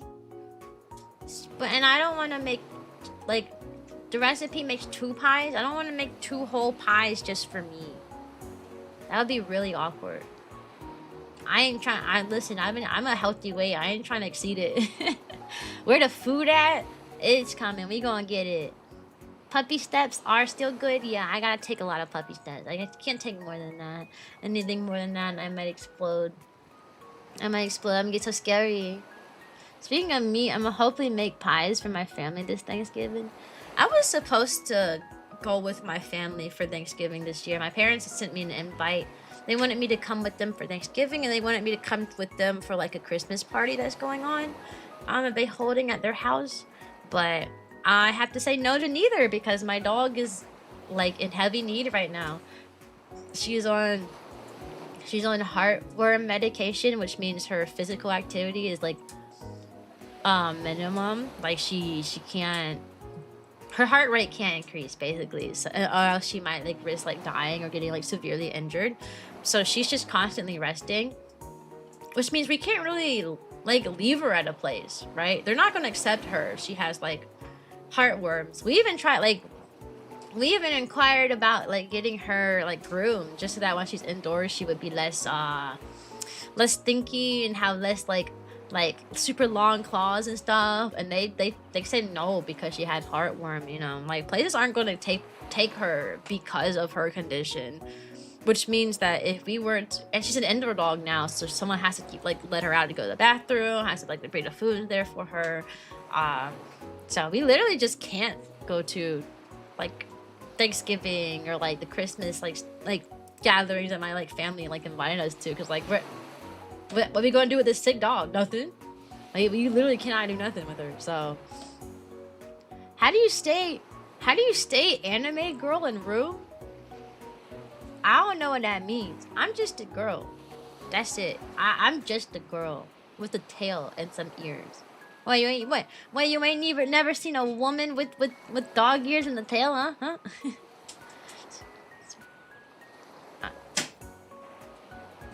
Oh. Wait. Did I? Oh, no. Okay, I didn't read your message incorrectly. You said a different one. Speaking of pie. I thought that was the same one that said speaking of meat. Speaking of pie, I'm gonna make a VTuber model this Thanksgiving break. Oh, that'd be fun. That'd be super fun. Go ahead and make yourself a VTuber model. Go ahead and be as cute as you want to be. How do you make that VTuber? Oh, okay. Okay, now I understand. So to become a VTuber, you have to... There are a few methods. Okay, you can pay for an artist. Like an artist can draw and rig your model. So like there's websites like Vgen or like Fiverr where they make like models for you. My model artist was on Fiverr. Sorry, not Fiverr, on Vgen. She's someone who like drew everything. And then the person who rigged it and made it move is someone I met on like Twitter. So that's 2 different artists with 2 different prices. There's customizable art models that you can buy where like you just pay like $50 and then you can just like change all the assets and stuff out to have the model. There's free ways you can do it. Like you can technically draw your own. It's just very difficult to do that. You could do a 3D model, which is an app called Vroid on Discord. I thought I said on Discord. Oh my god, Vroid on Steam. Vroid is a free option of making 3D models. So if you like, when we're just starting out, you could do that. That's not that hard to do. They have like, it's not that hard to make anymore. They have like a lot of preset stuff, so you can really start with Vroid. That's free. You want to be an artist anyways? That's pretty cool. It's not a cute one. You make a design and then rig it. Yeah, and then you connect the animation to a face tracker. Yeah, I use my phone for face tracking. I used to use my webcam, but it's nowhere near as in depth as using my iPhone. So I use my iPhone for face tracking because it's a lot more accurate. You know, I can frown my eyebrows and move my mouth around. I couldn't do that just using a webcam. So like using your phone for tracking is a lot better. Also, my blinking support was terrible on my webcam, so I had it set to auto blink, so my model automatically blinked every like 5 seconds. It was kind of, it's a little daunting, but that's okay. But I'm using my phone now. It's much better. I should bring that one model I have on my files. Yeah, go ahead. If I an artist, I want to make a manga. You wanna? Well, not an artist. I want to make a manga. You want to make a manga? That's pretty cool. I used to want to do that when I was in high school. I was like obsessed with like the idea of like drawing and like making my own story. Then I realized that drawing was hard and I didn't care enough to like, I didn't care enough about it to want to learn like how to get like super good. Even now, like I love drawing sometimes and I like drawing for fun, but like trying to draw professionally, I don't really have time for it. I don't have time to like be teacher thing and then like spending time doing Cyan things like recording and like script writing and all that stuff, and like trying to learn intense like a new skill. It's a bit much. You can do everything. You can't do everything yourself, but it will require like a lot of time. A lot of time. Got my sister's model that's just waiting to rig. Oh, that's cute. You got your sister model? I didn't know you had a sister. I will have to get back to meal prepping soon for the job. I'll start working on it soon. Working in agriculture, yeah. That's your real voice? Yeah. You can ask Kotaru, who's sitting behind me. Kotaru! Is that my real voice? Huh? Is this my real voice? No, she's actually Chimpets from Alvin and the Chipmunks. Yeah, he said I'm a chimpet from Alvin and the Chipmunks. Nah, it's not my real voice. Oh, no, I'm talking like this. Yes, it's my real voice. I don't use a voice changer. I'm not talking like this, even though I could. I could go in the stream and be like, hey guys, hi, how are you? I don't feel like it. So no, I just talk like this. Oh, you thought I was a man? Darn it, I hate to disappoint you. I know you're looking forward to me being an actual, like a dude behind the screen. To be honest, you don't know a lot about me. That's true. That's technically true. I did used to have a redeem where I would talk in a higher, where I talked like this for like 5 minutes. I didn't have that redeem anymore. I got rid of it. I did used to have it though. It did used to exist. I could 100% put on a VTuber voice if I wanted to. Alright, I could do it. I could do it. Well, actually, I think I could do it for a short time. I feel like my throat would probably hurt. I never understood how people like put on these voices and their throats don't hurt when they do it. So, welcome back, Panda. You need to practice your femme voice. Oh, okay, yeah, you go do that. My throat is killing you right now. Are you sick? Are you sick, Panda? Are you sick? I think the only thing that I might change, like when streaming versus not streaming, is not necessarily my voice, but maybe just how I say certain things. Like my tone of voice changes when I talk on stream. I guess you could say that, but my voice itself is the same. I don't know. When you're in the stream, you're like a entertainer, so you're trying. Your goal is to sound entertaining. If I were to pull up the stream, you know, sometimes I'd be like talking. I'd be like, "Yeah, I'm tired today. Yeah, I don't wanna. I just wanna play games." You know, if I were to just sit there and talk like this on stream all day long, I don't think anyone will watch me. So I would say when I do stream, I try to sound like excited, like I want to be here. That's about it. Like the way I say words change. Welcome to the puppy fairy dry skin. I hate VTuber baby voices, so I'm glad you don't do it. I kind of, when I first started streaming, I kind of did. So like if you were to watch my old clips, so like where if you were to watch some of my old clips from when I had my chibi model, probably like clips on my channel from like 3 to 4 years ago, you would see that my voice is a little higher pitched there. I wasn't talking up here, but I talked like I talk more like this, where I tried to make sure that my voice sounded like softer and quieter. So not like super higher pitched, but I did try to make sure that my voice had that extra VTuber flair in it. I don't really do that anymore. The reason I actually stopped changing my voice slightly was because I became a teacher. And I started projecting my voice, right? As a teacher, you project your voice for like 8 hours in a day, right?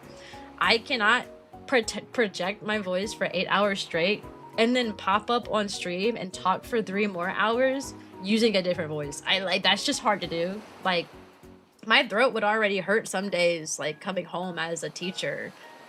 And then coming home on top of that and then trying to talk in a different voice for 3 more hours. That did not last long. So my voice was higher pitched all the way up, like when I was in college streaming, and then as soon as I like finished college and I became a teacher, my voice just went down. Like, and people were like, "Cyan, you sound different," and I'm like, "Yeah." And they're like, "Why?" And I'm like, "Because I'm a teacher now, y'all. I can't be putting that voice on no more. I'm sorry."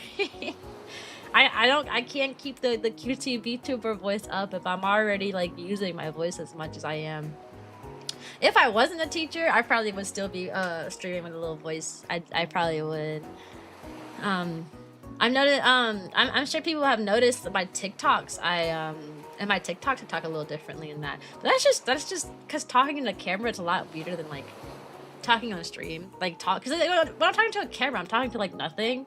So like the way I speak into the camera is very different than when I speak like on stream, and that's just a side effect of me not being used to talking into a camera like that. That's not me being like, oh, I gotta sound cute for the stream. That's more me just being like, man, I'm talking at a camera right now. That's weird. Good morning, Hyrule. How old are you? I'm in my mid-20s. I am a grown woman in my mid-20s, about to get married, about to buy a house. I'm old. Where are you from? I'm in the US. I'm an American girl. American girl. Okay, auntie. Yeah, I'm old. Late 20s here. Yeah. Most VTubers you'll find are over the age of 18 anyways, just because it costs so much to be a VTuber. Like, you think I'm gonna get all these VTuber assets, like a model moving this good with the background that clear and nice looking on like a teenager's like budget, you know what I mean? Like, I feel like most VTubers are definitely adults just because of how much like expensive it costs to become a VTuber. Like, it costs a lot of money to get what I have. A lot of money. Late 20s? Yeah. Thank God. I think trying to be a VTuber at a young age is dangerous. It is dangerous. My brother actually wanted to get into streaming. He didn't, not like VTubing, but he just wanted to be a streamer, and I kept telling him, no, not until you're like 18. No, not until you're 18. Not until you're 18. And now he's 18, so now I'm like, okay, you may proceed with streaming. But before then, I was like, no, I'm not helping you. No, I'm not helping you. Anyways, y'all, there's going to be a 3-minute ad break. During that time, I'm going to put on the Be Right Back screen, and I'm going to go to the bathroom and take some bites out of my sandwich. And you should do the same. Go stretch, go get some water, go get a snack. Okay, y'all? Okay? Okay? All right. Be right back, y'all.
Hello, peoples!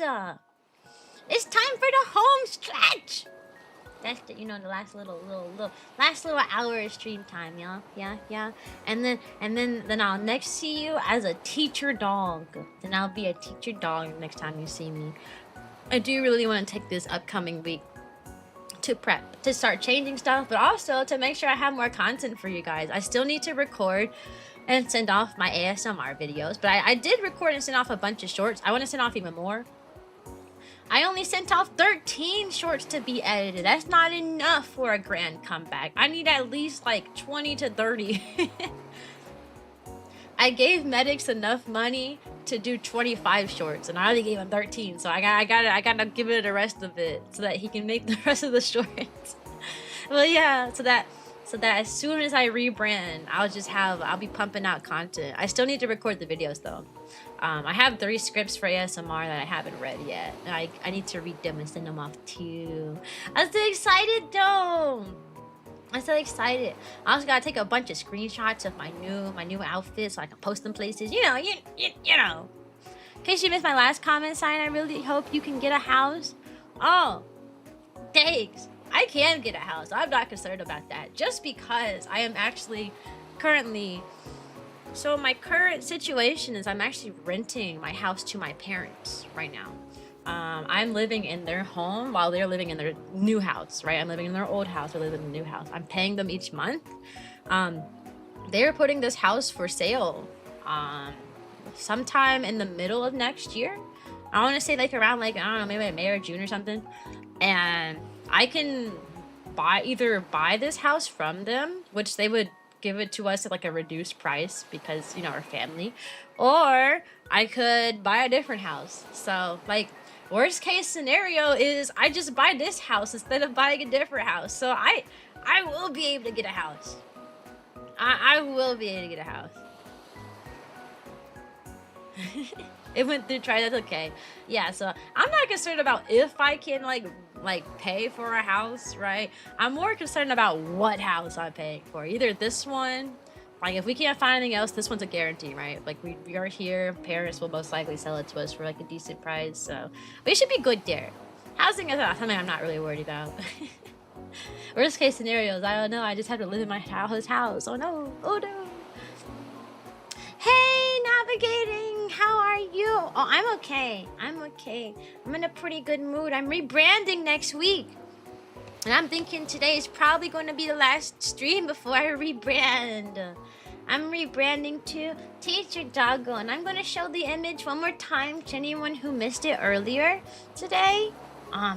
This is going to be my profile picture. This is the headshot of my new teacher outfit. For anyone who missed the picture earlier, here it is. I'll probably drop it in the Discord. I'll probably already go ahead and change my profile picture. You'll see a lot of changes happening this week.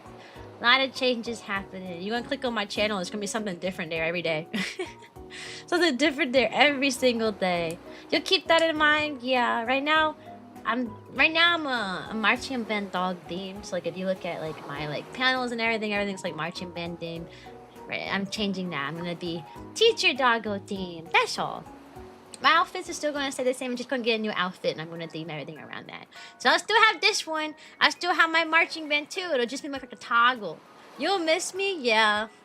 Yeah, next week I'll be Miss Cyan. So I'll be a whole different lady. You may refer to me as Miss Cyan or Miss Blue, but you gotta put the Miss in front of it. You know, I'm a teacher, you know? Why is there an ooh redeem? Press it. Click on it. Press it. Go ahead. Find out. You wanna find out real quick. Why there's an ooh redeem. No? She was a good dog, yeah. She was a good dog. Hey, Jack! Jack is also a good dog too. Jack is a good boy. Ooh, see? You find out real quick why there's an ooh redeemed there. You got curious. It's just an ooh. That's all it is. Well, I'll miss it. Yeah, you'll miss the old Cyan. No more marching band Cyan. Next week I'll be Teacher Cyan. Yeah, I'm gonna just keep flashing that image all day. I'll stream. I'll be Teacher Cyan.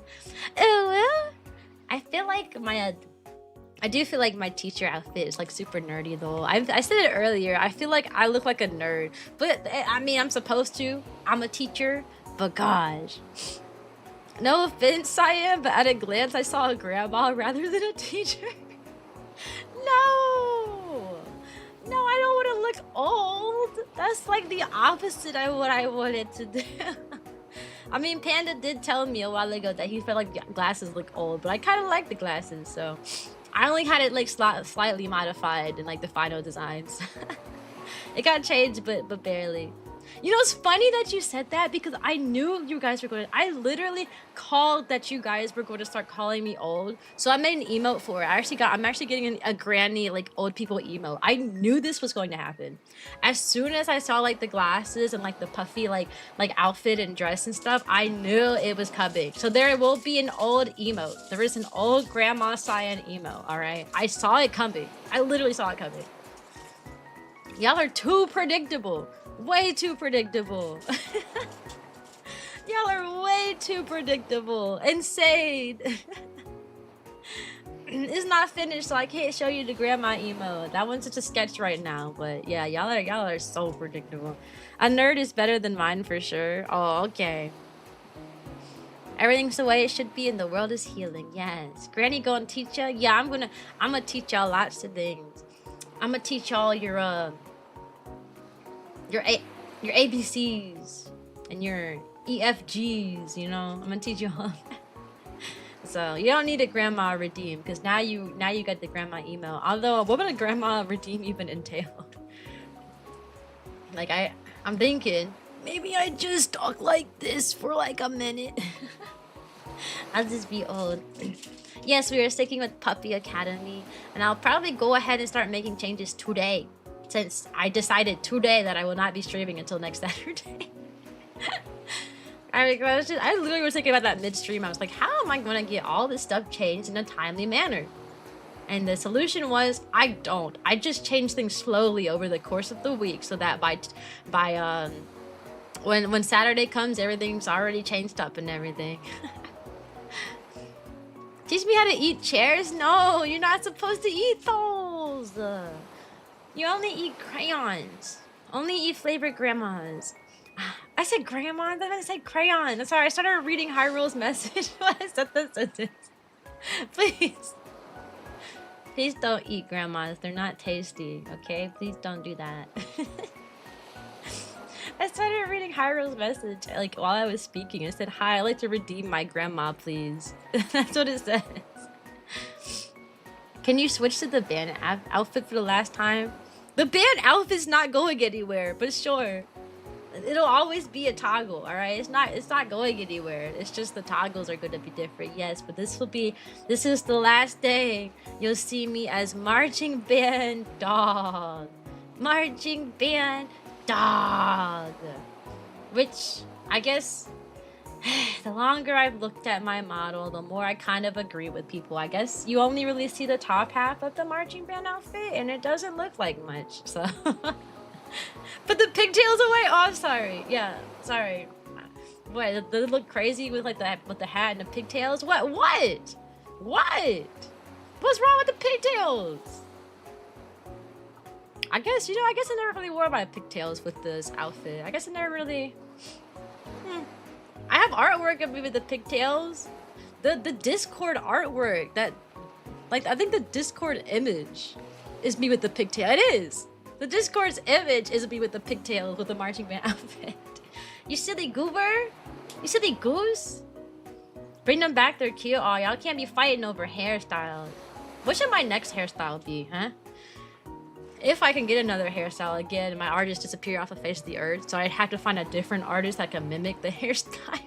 the art style for the hair. So I don't know if we ever get another hairstyle. We'll see. Let's see. Where's the bald redeem? I don't want to be bald though. I wouldn't look gorgeous. Teacher bun? You know what's funny? Neon originally wanted to make like a bun hairstyle to go with like the outfit. And I was like, nah. She actually, but she was going to. I was gonna have like I was gonna still have my like long hair, but I was gonna have like a bun with it, like a bun at the top and like less hair falling down. That's how it was gonna be. Please yell as loud as you physically can. I can't do that. I can't do that. Not only is my Kotaru in their house, but my dog is upstairs sleeping, and it's hard to get that girl calm.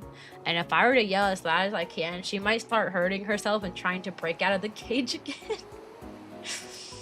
Cause yeah, she's on bed rest and she hates having bed rest, so she might go crazy if I yell. For the sake of my doggo, I won't. I've actually been talking like a lot quieter around the house now that my dog is like on that like bed rest, like in her little crate all the time. Because if you get too loud, she goes, "But I want to be with you," and then freaks out. So no yelling. Here, I'll give you a little yell. Ah. Ah. Did that suffice? Was that good? Was that good? Ah!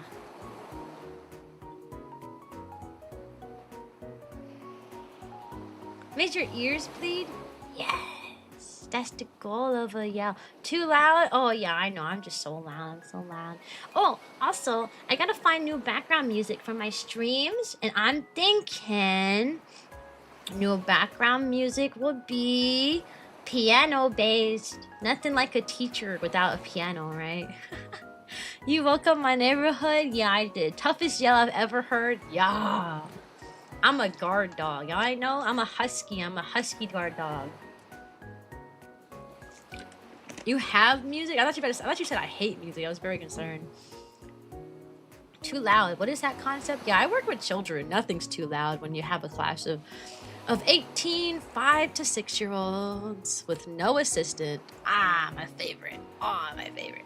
I actually really like teaching, like 90% of the time.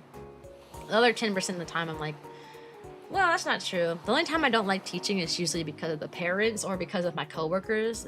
Usually not from the kids themselves. Not occasionally. Occasionally the kids themselves make me really not want to be there, but that's very rare. You know, that's very rare. When I listen to my music, my neighbors listen to my music. You have an arsenal of piano. You have a piano song in my. You have piano songs in your arsenal. Okay. Sleeping into the cookies and cream thing song would fit you perfectly. I gotta listen to it again. Heard that all the way from my country. It's safe. Insane in the membrane. Insane in the brain. What are we talking about? Oh yeah, we're talking about the music. Yeah, I'm thinking pianos. Maybe little little bells, little xylophones, little cute little bells. And pianos, and maybe like a.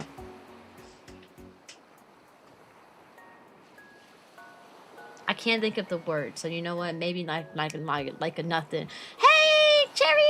I don't know what you walked into, to be honest, because I don't ever really remember the last thing I just said.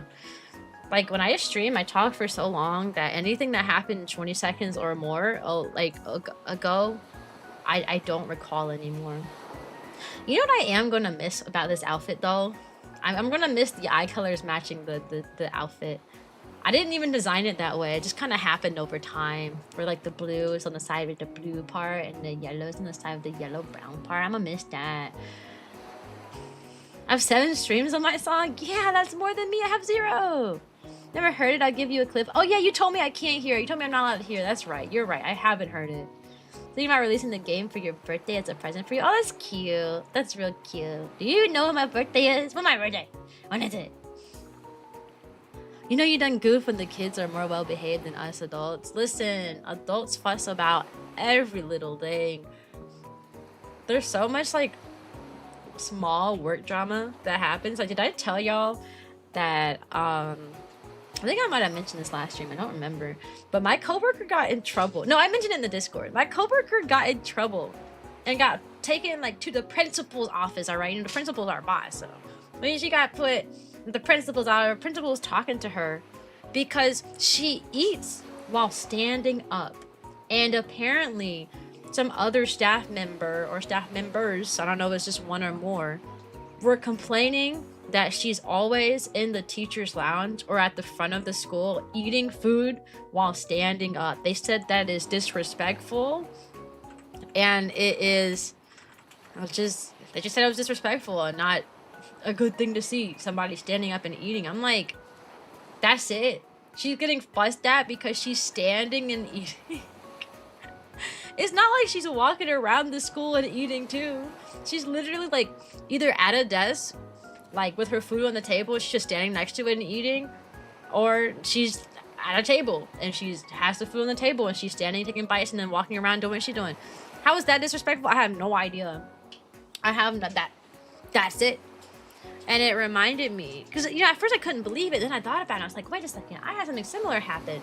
My first year, I got fussed at for eating oranges in my own classroom before I was even required to be there. All right, I'm required to get to work at 7:15.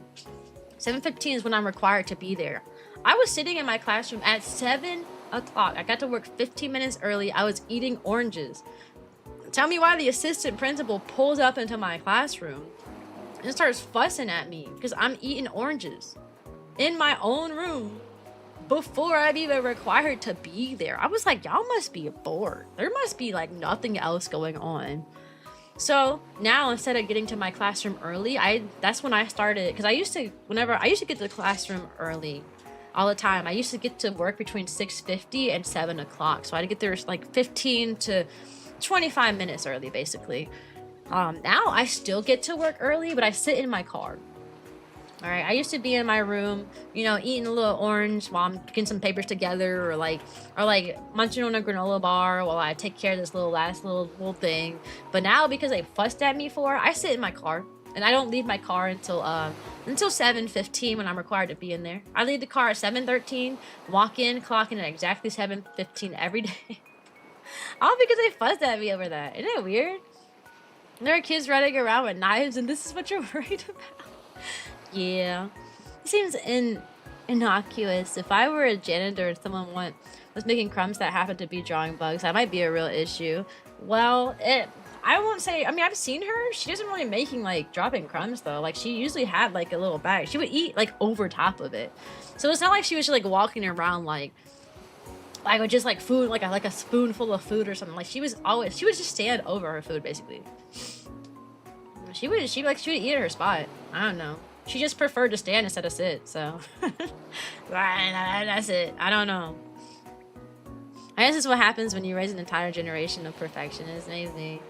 And when someone fights you, you act in self-defense, you get punished because you should have let the school handle it, or that's what I heard at least. Sometimes it's funny being a teacher because I'm the one who has to enforce rules like that. And sometimes it's like, sometimes I will watch the entire situation, like I would watch it happen, and then I'll see like a kid hit another kid, and my first thought most of the time is, dang, he kind of deserved that.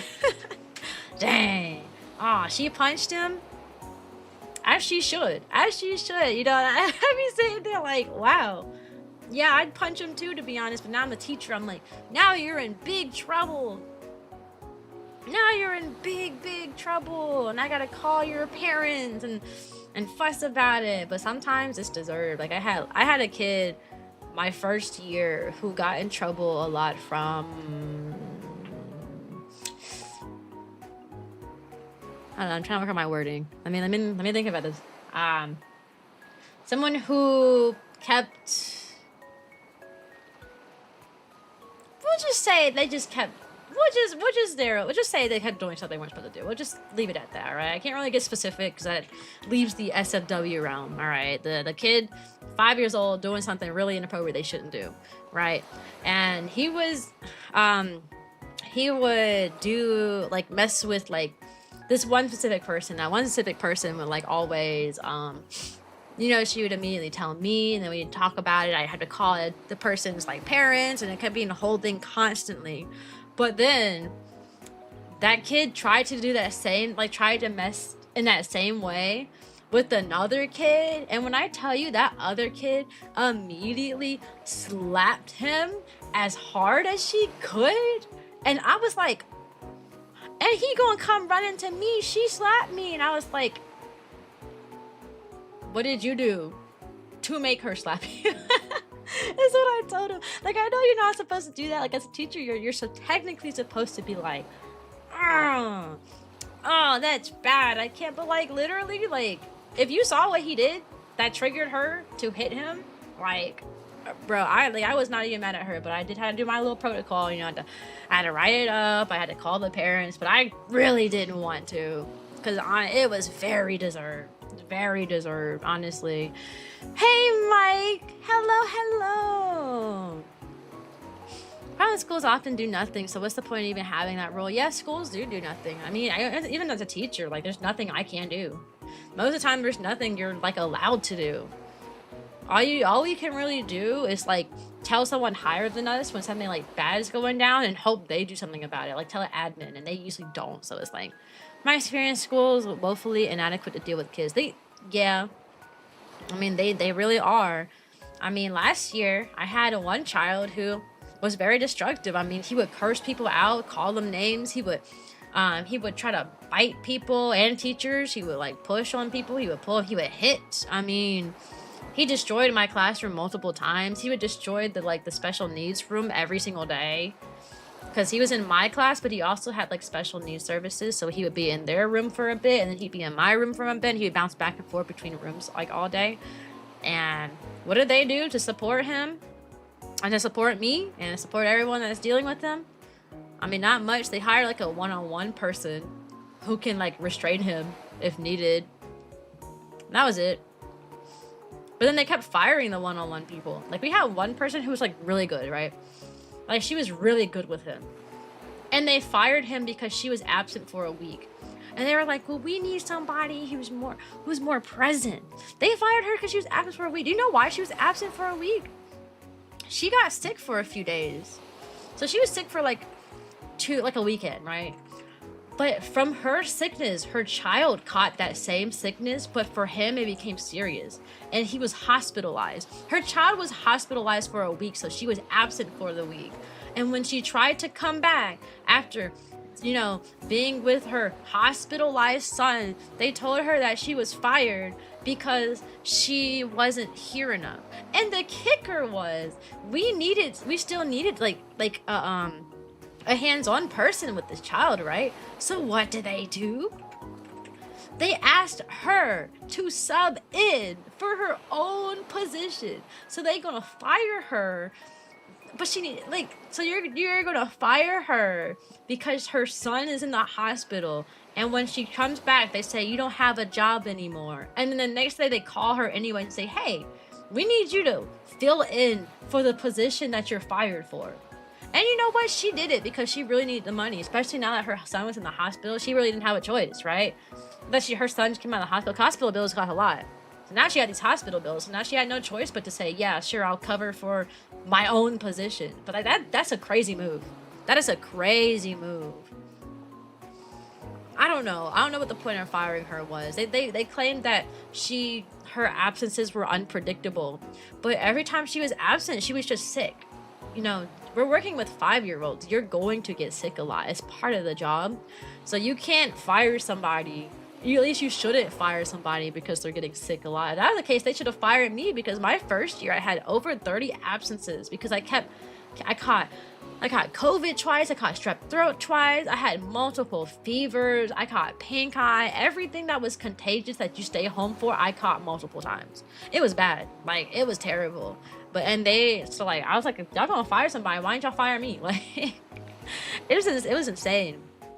It was genuine. And then, so the person that actually comes to replace her was someone who was nowhere near, like, well, I mean, she did, like, her due diligence. She tried to work with this kid. This kid is just a really difficult child. And I think the previous person had, like, a style that matched his better. So I'm not going to say that this person was bad at her job. That's not true. She was not bad at her job. It's just different kids respond to different styles better. And he was not responding to her style of, like, behavior management. Whereas the previous person, the one they fired, he responded so well. He was making such good progress under her. I mean, he stopped hitting people. He was, like, doing his work. He was talking kindly and being respectful. And I tell you, that person they fired, like had him doing stuff that nobody else managed to do. And then all of a sudden, they fire her, give us this other person who has a completely different style that doesn't mesh with him, and now he's acting up again, going, you know, destroying rooms, hurting people, cursing people out. It was bad.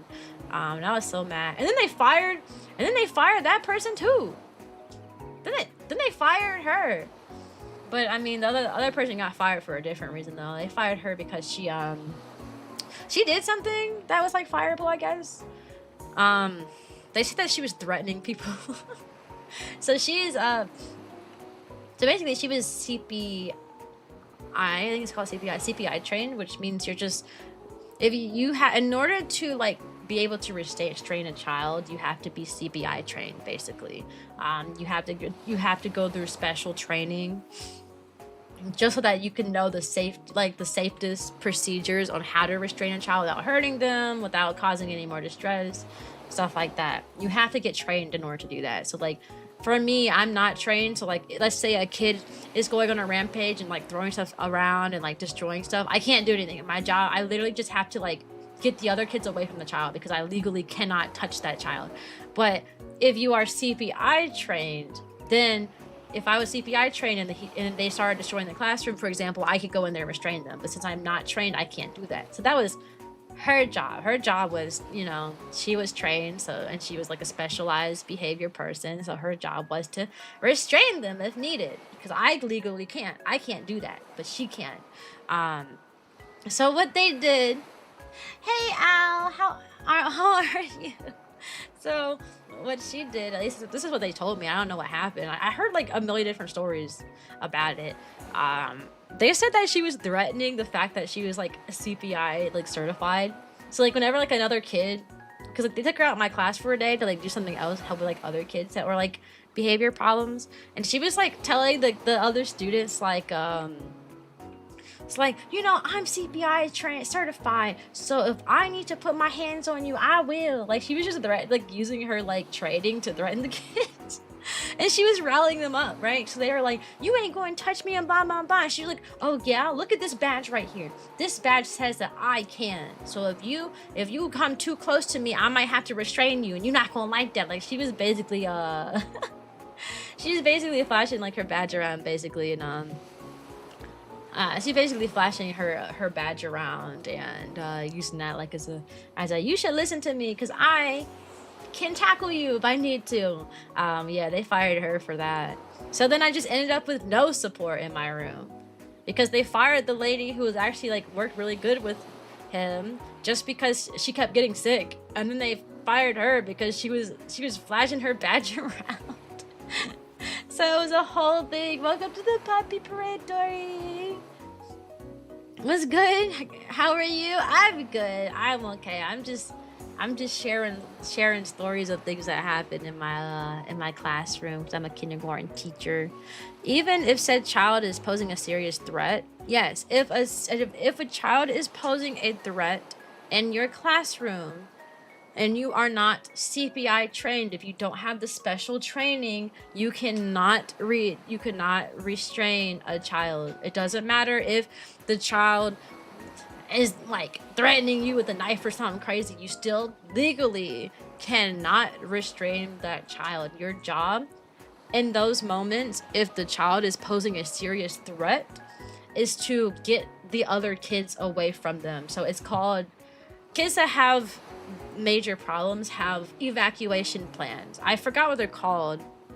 There's a specific plan for their evacuation plans. Basically, what do you do if said child starts destroying stuff, starts throwing stuff, starts attacking people, and you have to follow whatever are detailed in the plans. Is usually send all the kids into the into the hallway, or send all the kids into like a classroom nearby or something, and then like shut and lock the door, like lock the kid in that classroom. So your protocol if a kid is going on a rampage is to get everyone else out and lock that kid in that room. Because you cannot touch them. You can't grab them. You can't do anything. All right. If you are not trained, and most people aren't trained for that, right? Like you have to, either the district gives you an opportunity to get trained for free, or you have to spend like $1,000 to get trained. Most people are not willing to do that. Not in my school. There were like fights every day. Every teacher threw that. Yeah. I work at an elementary school. I know the rules are the same, whether it's elementary, middle school, or high school, but I think high school they're a lot more lenient on, just because of the nature of that. I feel like high schools are a lot more lenient for that, but when it comes to like smaller children, they're not. You will lose your job over that. If a kid goes on a rampage and they see you trying to restrain them, that's an instant fire. That's an instant fire right there. So they literally will not like that. You have to go. Please tell me who's the last. Welcome to the puppy parade. Welcome to the puppy parade. It was Dory. I said welcome to the puppy parade, Dory.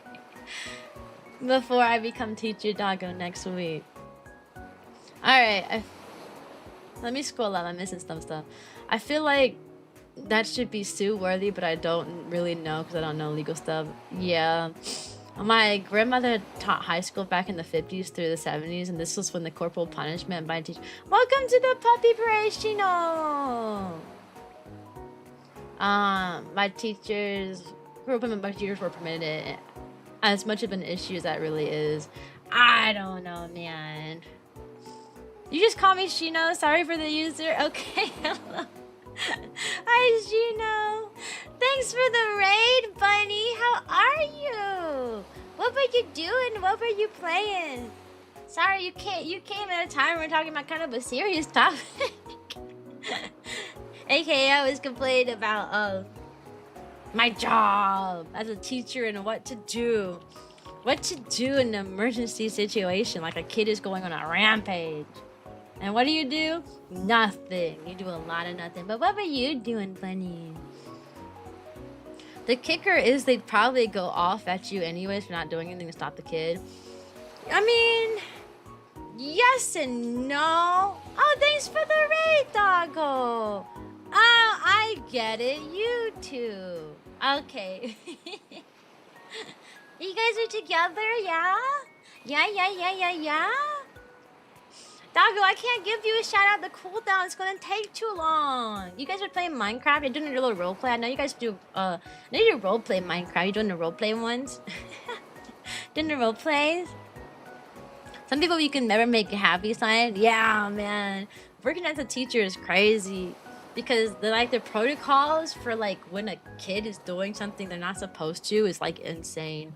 We literally had a kid my first year teaching. They weren't in my class, but they were in like another first year teacher's class, and he came to school and he would threaten to hurt people every day. It got so bad that part of the protocol for this child was to pat him down at the door every day because he literally brought a knife in his book bag once. He brought a knife in his book bag and the teacher caught him. So after that moment, and he was threatening people every single day. He was threatening other kids and the teacher every single day. And then one day he came to school with a knife. These kids are 5, by the way. Children are scary, yeah. These kids are 5 years old, by the way. So the protocol for that kid after that was to pat him down every day. So he started his morning off by, as soon as he walked into the building, the behavioral guy of my school takes him into his office and they pat him down to make sure he didn't have any weapons and stuff. It was that bad. It was that bad. I don't know what that means. I don't know what that licking what? That's very serious. It is very serious, but they can't do anything about it. You can't kick a kid out of the school for bringing a knife. All you can do is just pat them down and hope they don't do it again. Like, it really sucks. Because kids are required to be educated, right? They're required to go to school. So even if they have the worst ever offenses, you still have to keep them in school. But now you're just dealing with little murderers going throughout the school system every day. You know they're murderers. They have a history of being little murderers, but what can you do? They're required to be here by law, right? You can't say, hey, this kid is high-key a sociopath, a psychopath, whatever one it is. They probably will murder somebody, and we do not want this child to attend this school. You can't do that, right? So because it's a public school and every kid is required to attend school. So you just kind of hope that they don't But they don't do anything too bad, you know. Hey, brought a knife to school? Yeah, but he didn't use the knife. He just had it in his book bag after threatening people for days. So you know what I mean? Like it really is interesting because there's not too much things you can do. All right, I think the cooldown should be good. We should be able to shout out doggo. Please. Yes, we can. Guys, go follow our 2 friends who did a big raid. They're pretty cool. They're cool people. But yeah, it's interesting being a teacher, I will say. I did have a issue that happened too. Every year I have at least one kid who constantly finds themselves getting hurt. And usually the parents like freak out and come at like the teacher for that. Like, oh, my child's getting hurt like that. And you know, it's funny. It's always because those children are like super clumsy. Remember, these are 5-year-olds, so a lot of 5-year-olds don't like have a good grasp of like depth perception and like personal space and like spatial awareness skills. Some kids just don't have those skills. So every year you get one kid in each class that just constantly is hurt. Constantly, my back hurts, my side hurt. I fell, I got tripped, I got this on my, got a cut on my arm, I got a scratch on my leg. Last year it was a little boy, and the parent constantly met with me talking about he came home with bruises here, he came home hurt here, he came home hurt there, every single day. To the point where I think I straight up was like, I think you should take this kid to the doctor, like, because the rate in which he was bruising, honestly, was kind of not normal. And every day you talk to him, even now, he was one of my first graders. Because yesterday we had a field trip. First grade had a field trip, and so 3 first graders got put back in my class. Just since they weren't going on the field trip, they got put in my class for the day. He was one of them, and he literally, in first grade, this is like a year later, right? A bro comes into my class, and the first thing he says is, "Miss Cyan, I hurt." And I said, "You hurt where?" He said, "I hurt here." And then he showed me another bruise. I'm like, at that point, take the boy to the doctor. You can't just get upsetty all the time, right? You can't just sit there and get upset constantly about your child getting hurt, right? You can't do that. At some point, you just gotta take them to the doctor and figure out why they're constantly having bruises. Because no, kids aren't just beating them up. They're 5 years old, okay? Bullying doesn't really... Kids can be mean at 5, but bullying doesn't really start until a lot later, right? Like, bullying... Kids don't get bullied until, like, 2nd, maybe 3rd grade. Before that, it's one kid might say one mean comment to them and then never speak to them ever again. But, like, the whole, like... Parents are usually convinced that, like in kindergarten, that's when bullying started. They're like, my kid must be getting bullied because he's coming home with bruises. No, I think your kid needs to see a doctor because he has so many bruises. And I have that same issue this year where, like, another kid, every year is one kid that gets hurt all the time. This year is another kid. She gets, you know, little scratches, little bumps all the time, and the parents are again like you need to watch the child. You need to make sure that my child doesn't get tiny itty bitty scratches on it. I'm like, bro, your kid is 5. They're gonna get scratches. They're gonna get scratches and bumps. Heck, as teachers, as adults, we get little scratches and bumps too. I had a big old bump on my forehead like a month or 2 ago because I decided to go to the bathroom in the middle of the night without putting my glasses on. So not only could I not see, and it was dark, but it was also dark. So when I came back from the bathroom and I went back into the bedroom to go back to sleep, I ran right into the door frame face first. Like, I had a big scratch and a bump on my forehead. And like, even us as adults, we misjudge stuff. Sometimes you hit the corner of a table, sometimes you hit a wall, sometimes you trip over stuff, like, you know, and it just happens more frequently with kids. And I feel like some parents don't realize that. I think because kindergarten is the first time their kid has gone to school, they're like coming home with these like mystery scratches and stuff, and they're like, where'd you get that scratch from? Not realizing that at home they get scratches and like stuff all the time too. At some point you have to look at the parents. Yeah, there's a lot of parents who are like really overprotective, especially because it is kindergarten, so it is their first year. going into school. I'm turning in for this news. Good night, Hyrule. I'm at the end stream soon anyways. We're almost at the 3-hour mark. So but yeah, a lot of parents, at least specifically for kindergarten, are super overprotective because it's their first time, especially if it's their first child, so it's their first kid ever, and it's their first time being at school, because some parents don't put their kids in daycares and stuff, so their first time having their first ever baby be away from them, it's kindergarten. So you end up dealing with a lot more like overprotective parents, and as a kindergarten teacher than you would probably for other grade levels, just from that reason. They're like, my baby came home with a little itchy bitchy scratch, you know, and they're like freaked out about it 'cause they don't know if like someone would beat them up or something, you know. At some point the parents' responsibility come into play. My girlfriend slammed her into the filing cabinet last night, into her knee into the filing cabinet. It happens. Even as adults, it happens. And I think sometimes parents, because they you know, they love their kids so much, and they've never been away from the parent, like their kids. So I don't usually like blame the parent. Like I'm never like, I can't believe this parent is like that. Like I understand why a parent would feel that way. You know, I can understand that, and I can't say that I wouldn't be the same way. Like I feel like, well, because I'm a teacher, I have a lot of background knowledge, but like if I wasn't a teacher and I just had and I had my first child ever and they're going off to school, like maybe I would be like freaking out over little things, you know? Because I'm like, oh, my baby's away from me. I'm so worried. What if this happens? What if that happens? What if this happened? What if that happened? You know?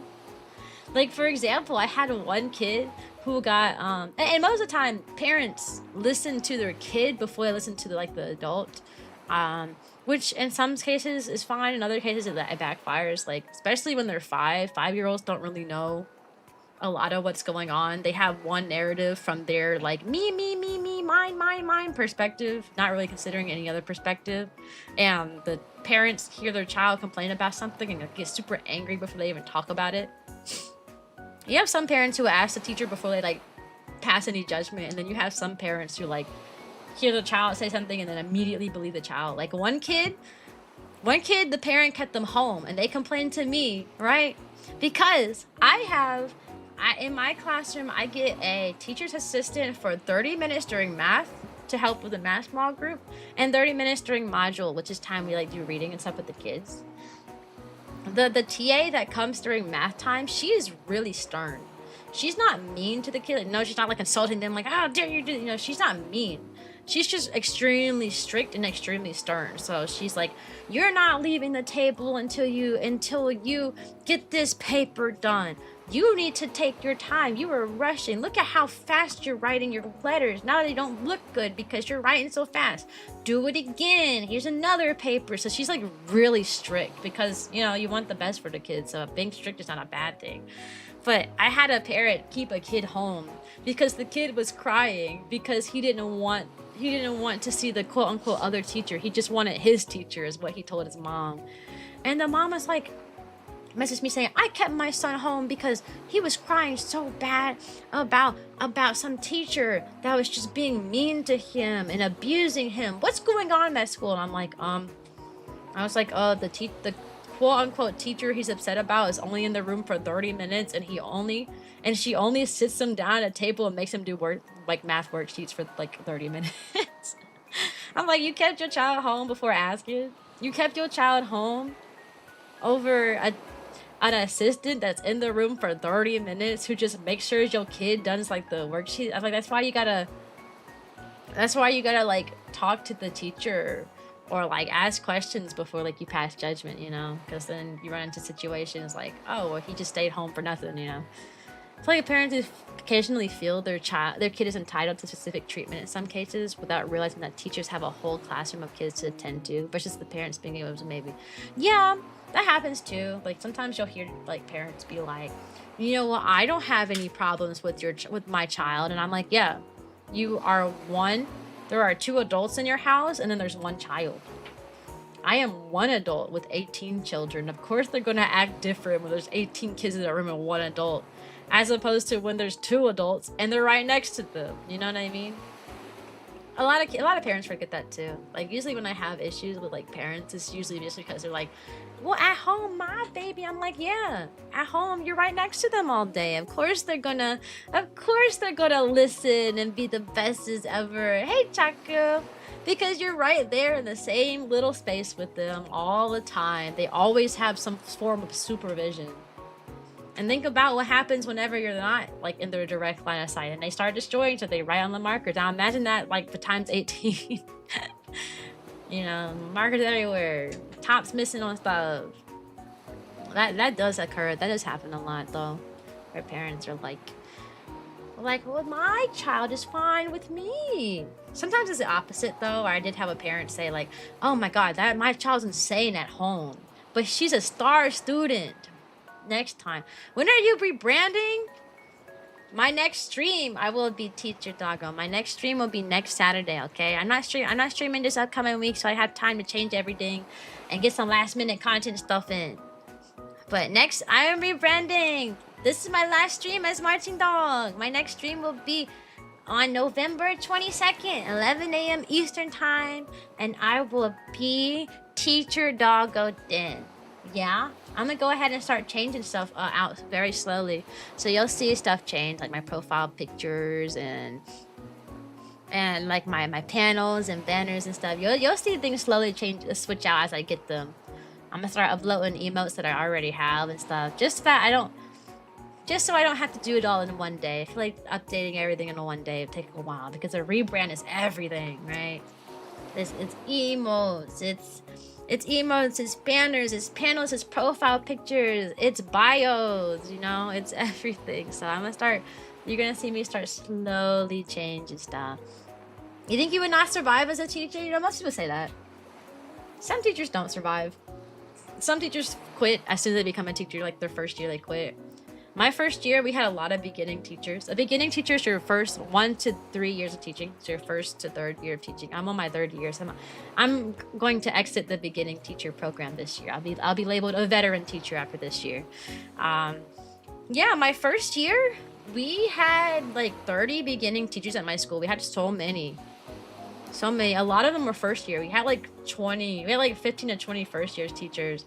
Yeah. They all quit. They all quit. I don't think any first year teacher, sorry, let me think. Yeah. No, I don't think there's any teacher that came in at the same time I did that's still here. Like, there are no third year teachers at my school. There are second year teachers at my school. We have like 3 first year teachers at my school, but there are no third year teachers, which was crazy because when I came in, there was like 15 of us, and now they're all gone. They quit. Many of them quit mid-year. Like they did it for like a month or two, and they said, you know what, I'm out. And then those classes ended up with permanent subs, and then the rest of them just said, I'm not coming back, and then they quit and they moved on to a different kind of job. So some people, I know one person who moved to a different state because there's apparently Texas in particular, Texas has really good teaching programs, and they've been trying to get like people from like all over to like teach at Texas because they have really good like programs and stuff and like pay for teachers and stuff. I haven't looked into it, but a lot of teachers have been moving there, and I know one person who did that. I don't know. Texas has been trying to hire a ton of people from there. So you're such a good boy, Chaco. Such a good boy. I don't take students in my Smash Bros. Kirby dojo.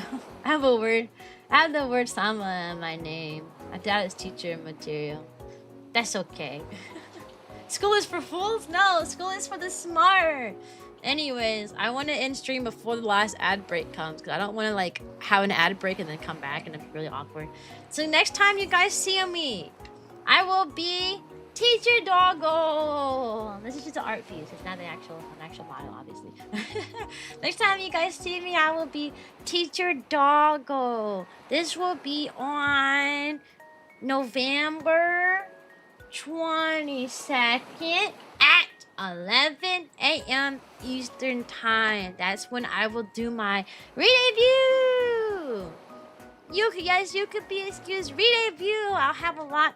I'll be going through and changing stuff up this week, maybe today too, just so I don't have to change everything at one time. But I'm so excited, and I hope you guys are too. Okay. Let's see who's live to raid. We can raid Veroxy. What's he doing? He playing Minecraft. Let's raid Veroxy. He's pretty cool. Doot doot doot. Raid 1. Raid 2. Like I say at the end of all of my streams, sayonara, and I hope you have a good day. And I also need to think of a new raid message, because make way for the parade. Nah, maybe we'll just say like classes in session or something like that. or class is getting dispersed. We're just going to a different classroom now. Alright, yeah, but anyway, like I said in all of my streams, bye-bye, sayonara, hope you have a good day. See you next Saturday, then I will be a teacher doggo, okay? Okay, goodbye, goodbye.